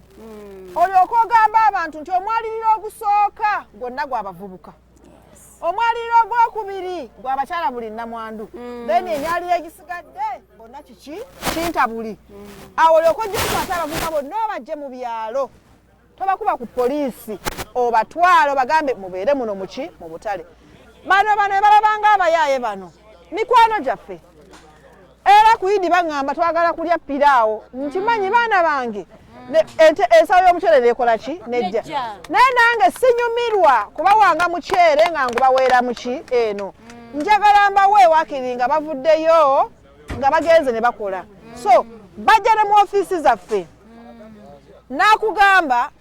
boda yange bagikutte nyompayo emitwalo 3 ngende enfune looni ya boda ekya ne bagimukwatako gavumenti eganye okulambika ensonga zaki za boda bano abaana batunda bibanja byabwe bano abaana twevaamu ssente okubawa bagende bafune looni zaki za boda n'omufunira omulimu mu takisi oba akamufunira abatuuka ali ku militale ne bamukwata ne bamuteeka ku lunnya oluteeka mu kinnya bwe bati tavaayo kuvayo nga takisi bagikola ki bagitwala so gavumenti bwe yakeera ku makya yalabanga okujjawo ssente z'omuvubuka kyekikulu nejjawo ssente z'omukyala neziteeka mu gro nemalaawo neteeka mu PDM gyendowooza bwe mbabuuza wano nga batudde bonna bakyalo etagenze mu maaso gavumenti erina okukiriza nti puroguramu zaayo zifa baakazirangirira emyoga gyafa bwe gityo gwe baawa emyogo okugikulembera ye Haruna Kasolo yakulembera microfinance awasa embaga ya bilioni 3 buli mwaka n'agulira ono Range Rover ono n'amugulira Land Cruiser baveera eno saba White Party oyo yakulira myoga eyo myoga nekola ki nefa leero PDM ezze ojjewo ssente z'abavubuka bano abaana beetya bano abaana tebaasoma abaasoma tebabeera bakyakola ki kyakkola bw'omugamba nti ssente nsadde mu PDM ekigambo bwakiwulira adduka emisinde tamanyina kyanikana kiddako so gavumenti erina okuvaayo n'emanya nti abantu beekulembera abantu beetwala bantu ba wansi abeetaaga okukola ki okusitula tuli ready tulina ebirowoozo ebirungi okubagamba kiki bateekeddwa okukola weewaawo mu gavumenti evunda ne bweyogereramu ebirungi bitya biba tebikyakola makulu gavumenti eno nga bweri mu kuvunda ekkiriza nti fe abalina ebirowoozo ebirungi weetuli etulekera omukisa tutambule tusobole okulaba nga tukulaakulanya ki abantu baffe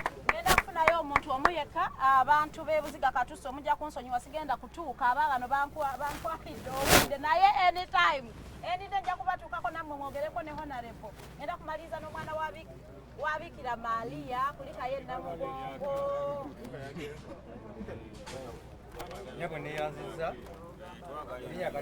Maponsiyano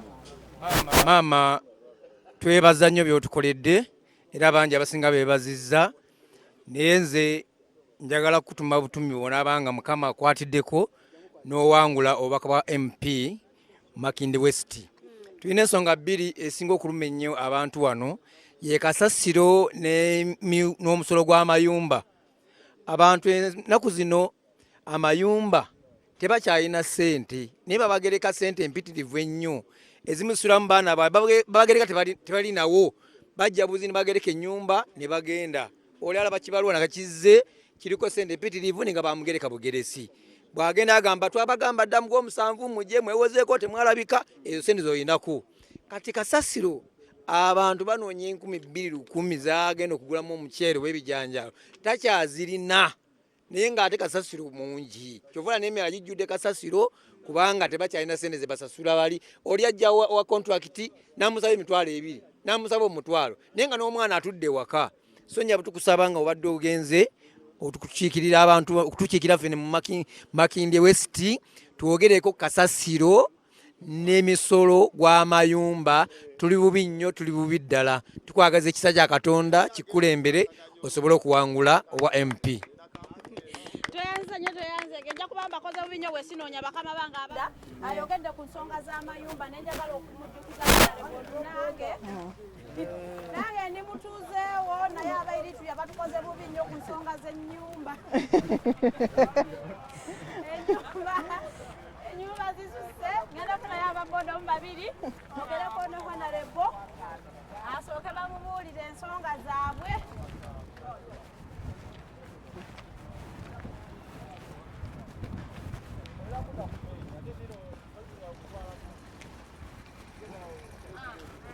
otandike nani ani yayimiridde Masape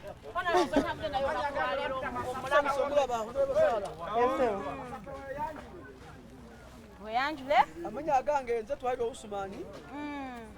gwebatumako eri Amasape panga idi wadu mukiwempe ne mukansanga ndi musabaza no kumwala guno naye omwala guno enaku zino gutambula akasoobo abaana tebalina we bayita n'ekirala nti abasaabaze bajja ne basanga omwala gwabomoka tuba tulina okubeetoolooza ne tubatwala mu kibaati paka eri waggulu ku maini so enaku zino nabo bagamba tebalinawo sente so tusaba yakwata contract ya guno omwala kwegamba bongezeemu ku sipiidi kutambula akasoobo nze nvuga bodaboda eno nekula okubanga kati n'amafuta bagongeddemu kati abasaabaze kati okubeetolooza kubaza eri bagalera asigale nga akuwa nusulu 10 lwetubadde tumutwalira waggulu wali so tusaba kitegeeza revolution ebancuka ebifayitusamu ebere 6 tugenda muliomaki nze ndi mabegawo era ngenda kuvuga laale njagala mpa reflector ne t-shirt ngenda kunonyeza akalulu sigadde nga nze Masape wano gwe bamanyi banka zake eri Amasape naye nga nze twalira Usmani tuyanze nge tweyanzege Masape nga tonanziriza muzindaalo mwenga ababodaboda bakalabiza emirimu gyammwe mu kibuga Kampala buzibu ki bwe mulina n'abakCCA batukwata ne mubeera n'ebisaanyizo byo naye batukwata bakuze nakuteeka ebbali n'omubuuza nkwatidde ki n'agamba ti leetayo kintu kidogo kwegamba n'okutesa tebateesa yo olukukwata ng'agamba leetayo kintu kidogo kubanga nze saasomera bwerere naye ffe ebisaanyizo kubanga kati ebisaanyizo bye bakutunywa amafuta ogenda n'onywa amafuta wali oba wadde omusolo pamiti ya bbeeyi $6,000 batukenderezeeko batugamba $10,000 naye tebigguka saidi mira nina saidi yange yino hiyo kweli saidi yange kweli so mbadasaba honde bazala banga otuseri tukateka mamanyi fenga fe niyo banga otuseri ababoda pamite bere ya $10,000 afazali ne $6,000 sente nyingi ku mulembe guno gwa Museveni okuweza $6,000 oyizo nokolera emyaka 3 so tusaba batake ku $10,000 ne buloni buno loni tujja loni zafe ne abasika bakukwata tibalowooza ku loni zafe epikine tuli eri week number atenge no loni etambula so saba bobo tuseri batugondezemu ku boda nenkwate gye batukwatamu nenafunayo wa boda omu muyeka bwati kubanga tumaliza amanyago n'ekizibu kyegwoyagala honare bakigonjole ekizibu kyengenda okutuma honarebo kyamaanyi nnyo nenjagala atuyambeko gavumenti eno yavunda kituufu gyetukoleramu tulikolera mu bugubi naye tufuuka nti abantu bebaleeta ku makubo balina nga ate bebaleetako babeere nga nabo bati babasasula bwajja okukwata takyayogera ku tteeka lyakwatiddemu wabula ayogera olulidde otya era oyogera ki kwegasime waba abagamba ndooza bwotakwata ku ntebe ye bwakuwa okukola agagenda obbe yolinga bwe yatuwa okutubba obubi bateeka ku makubo tukusaba etteeka eryo bwe libalize abantu bawa emirimu bagikole mu bulambukufu bwagyo so si kujja nga ze nti omusala gunajja naye azze kukola munzi ate gwasa buli atteeka tetteeka erikwatirako bweri ne bweriti era olina kukola kino na kino naye olukwata takubuuza nakyakwatidde agobadde oyimiridde oti nga sinnakutwala breakdown ejja ebintu ebyo bikyukemu tusaba gavumenti wemba mutuuse kubanga yegenda kuvaako ekyo tetukimanyi balonzi weetuli tugenda kugikyusa eveeko naye ejja eteeke ebintu mu nkola ennungi tuyanza kati mukyala Farida olabye abantu baffe ab'Emakindye si bayaaye ng'ensi bw'erowooza si baggeto ng'ensi bw'erowooza abaana balina ebirowoozo omwana akugambye nti mwami Museveni bw'awa abantu b'emirimu abanga abagamba nti genda obbe kasokuta notakwata ku ntebe yange kyekisinga obukulu omwana n'akugamba babakwata ababodaboda KCCA bayiganya kituufu KCCA ebakola ki ebayiganya naye bw'omubuuza teeka ki mu nkwatiro wa KCCA talirina kyova olaba amuzaali n'amugamba leeta ky'olina okole ki ogende so bano abaana gavumenti erina obbategeera nti abavubuka b'omulundi guno abantu beeyita abaggeto abantu beeyita abayaaye abantu beeyoza nti tebalina bigendererwa balina ebigendererwa ebyagala eggwanga eki eddungi balina ebirowoozo ebirungi so gavumenti obudde bwayo butuuse eke wansi ewuliriza ebirowoozo bino etegeera omuntu wa wansi kyakola ki kyayagala tuteeke ebyobufuzi wali tuteeke enkulaakulana ya Uganda mu maaso gaffe tugenda kubeera ffenna nga tutambula bulungi nze nga sipiika wa Kampala mbagamba nti byenjagala mubimanyi njagala bwa MP bwa Makindye West naye nga sinaba kubufuna kubanga byentesizako nga ndi sipiika gyeje emyala gye mulaba naye okutesa ku musolo gwa bodaboda ogw'emitwalo 6 mu paalamenti gye nina okgenda ne tubagamba banange tawinza kuddira ayina kawumbi n'omugamba asasula omusolo gwe gumu n'omwana ayina pikipiki eya looni gy'avugira emyaka 10 mu looni ng'asasula miliyoni 10 nga buli lunaku lwasula takoze ekkomera liba limukola ki liba limulindiridde so mukyala Farida ensonga zino mwebale nnyo mwebalire ddala muzitwale mu maaso abantu bano beetaaga obuyambi abantu bano beetaaga gavumenti esituke eveeyo ekole kyeteekeddwa okukola KCCA twagigamba bwe gibanga ejja mu bitundu abaana abaliwo beebeewa emirimu kakati njagala kweyama ngenda kusuka ne KCCA omulundi nenda kujja ne Idi wano mukyala Sharifa Buzeki mukyala yandazeeko nti asobola okugenda ku ground muleete mbaana bano ab'okukiyinja kubamba manyi bayina washing bay naye bakozesa mikono gyabwe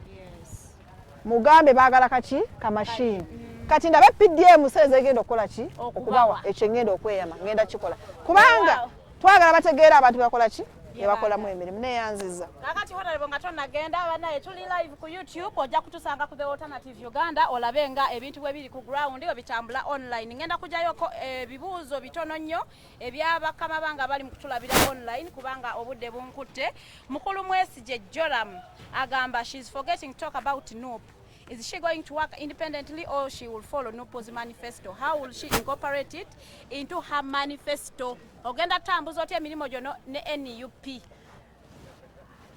Mwami Mwesigye neyanziza nnyo mukama waffe His Excellency Robert Kyagulanyi Center muwuuyaawo tutambula naye Masape njagala kwebaza Masape bamukwatanga bambya nnyamize gyo mwegirayo ye president waffe aina manifesto eya National Unity Platform byayagala ffenna bye tuba tukola ki tugenda okuteeka mu nkola tugenda okukola bye bitwala eggwanga Uganda mu maaso sebo ndi mukyala wa National Unity Platform era tugenda mu kamyufu ka NUP era mwami Mwesigye teweeraliikirira nga bwe tukoze mu Kampala nga tukozesa mu manifesto y'abantu ne NUP because NUP be bantu banna Uganda bye tukoze mu Kampala okulwanirira abantu okola enguudo okola emyala okulwanirira omuvubuka okulwanirira omutembeeyi okulwanirira abataxi ebadde manifesto ya NUP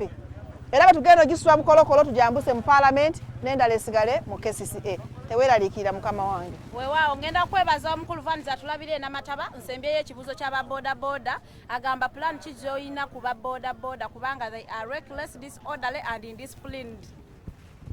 ababodaboda ebbanga ddene okuva nno KCCA bwe yatandika bagezaako okutereeza bodaboda industry kubanga gwafuuka mulimu mu ggwanga ogumanyikiddwa ogwagenda ne mu dictionary yaki ya Uganda bodaboda so mu mbeera yonna nga KCCA tuli mu nteekateeka ekola okutereeza bodaboda bwe bajja ne bawandiika stage bakikola mu Kimpatiira kubanga bali baagala abaana basigale emitwalo 10 gyokka egya bodaboda mu Uganda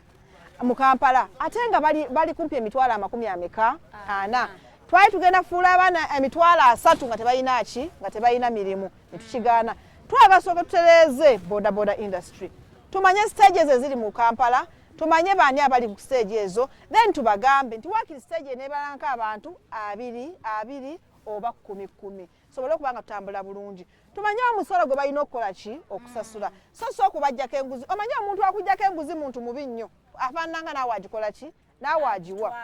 akubba buliraku emitwalo 2 naye nga abantu basasula emitwalo 5 omwezi mulamba oba omwaka mulamba naye bulinaku ayinza okusala okukubbako emitwalo 2 gavumenti ekubba kinene nnyo so tusava nti kyona kyekiri tutereeze omulimu guno gwa bodaboda tubawe ebyetaagisa ebituufu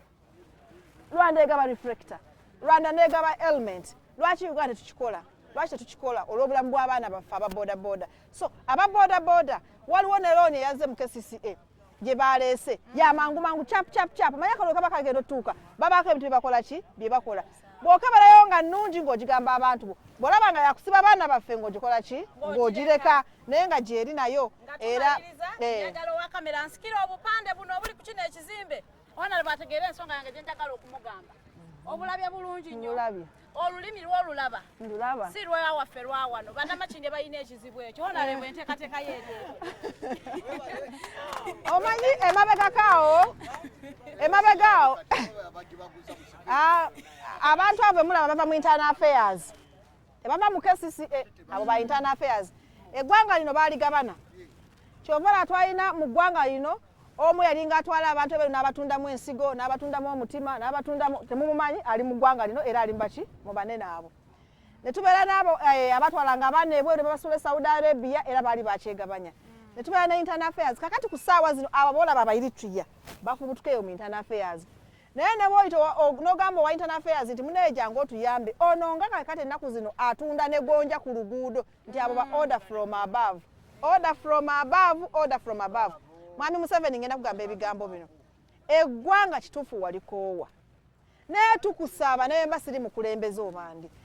eggwanga Uganda ddamu kaakalyagala Mwami Kagame kyokwa tayinza kukikola waabwe Rwanda oba ewammwe Rwanda tayinza kikola tasobola kikola naye just Uganda bagifudde dumping site we basuula buli kaki kasasiro abasudani we bajja ne babasuula wano abakongo we bajja babasuula wano abaethiopia ne bajja ne babasuula wano abasomali wano kandi bakwata n'abayiritwe bakoze eki babasudde wano bola baabo tebagambwako balwana buli wamu bakola buli kimu ekisinga okwasa ennaku nti bayirinyisiza renti w'abannamakindi essaawa zino fe bagenda okukiikirira makindi oba Kampala ogenda kusanga abayiritwe basinga obuki obungi kyova bakola olukujjukujju nga gavumenti nti nendaga muntu buli omu afune baagala bakole ki bafune endaga muntu nze nkugamba mu mmotoka omwo ne nkugamba nti obuzibu bwe twafunye twali batufuna enkulaakulana naye politics ayonoona nnyo eggwanga Uganda twetwogera ku security ku bafubo bakoze eki nti olw'okubanga omuntu ayagala obukulembeze n'ebyobufuzi bwakiri atta abantu asigaze kyakola ki kyayagala be baliitiri abo bokola ki boolaba tebagambwako ne bw'onooyita abakwatako kubanga KCCA tekwata ku Eritrea wabula government yeri ku Eritrea naye ne bw'oyita oyo gwe kikwata kagamba nti order from above so Mwami Museveni kale waakiri aveeyo ku nsonga eno bw'aba akyalinamu omutima nze nga sipiika wa Kampala musaba bino bw'aba akyalinamu omutima kale waakiri ajjagambe balandlord nti kale nze mbongereddeko ssente olw'aba Eritrea naye temwongeza nnyumba z'abanna ba Uganda z'abannakampala z'abannamakindi abaana bano be mbadde muyita abageto ababadde basiba ku kiyinja babadde baddayo eka ne beebaka oba ennyumba bagisulamu 3 oba 4 essaawa eno basula kati bweru basula ku mbalaza lwaki tebavaawo ne babba neyanza nnyo neyanze ge omukisa guno abalonzi bange mbaagala nnyo era nsanyuse nnyo okubalaba tugenda mu Idi era tugenda kuleeta ennyama tugenda kugirya omanyi bano naboonoona balina ekyejo naye mu mbeera eyo banange tweyanza nnyo tweyanzeege nebaza support gye muwaddeyo okukolebwa omwalo ogwo ebirungi nga bizze tubyanirize era tubayambe bitambule bulungi ebikyamu nga bizze tubyogereko era tumanye kyekiba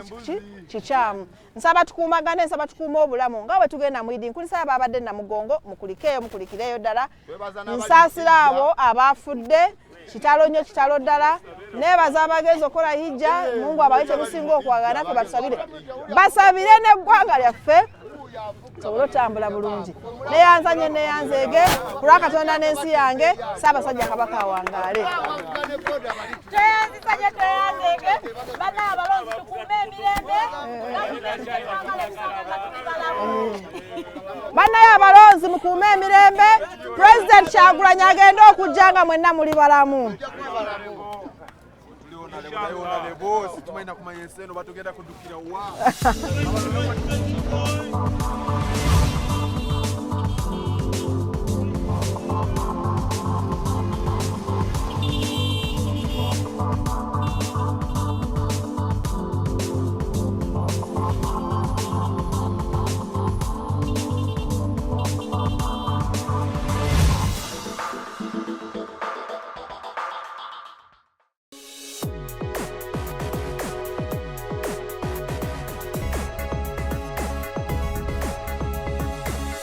The Alternative Dig Talk. Real issues, real talk.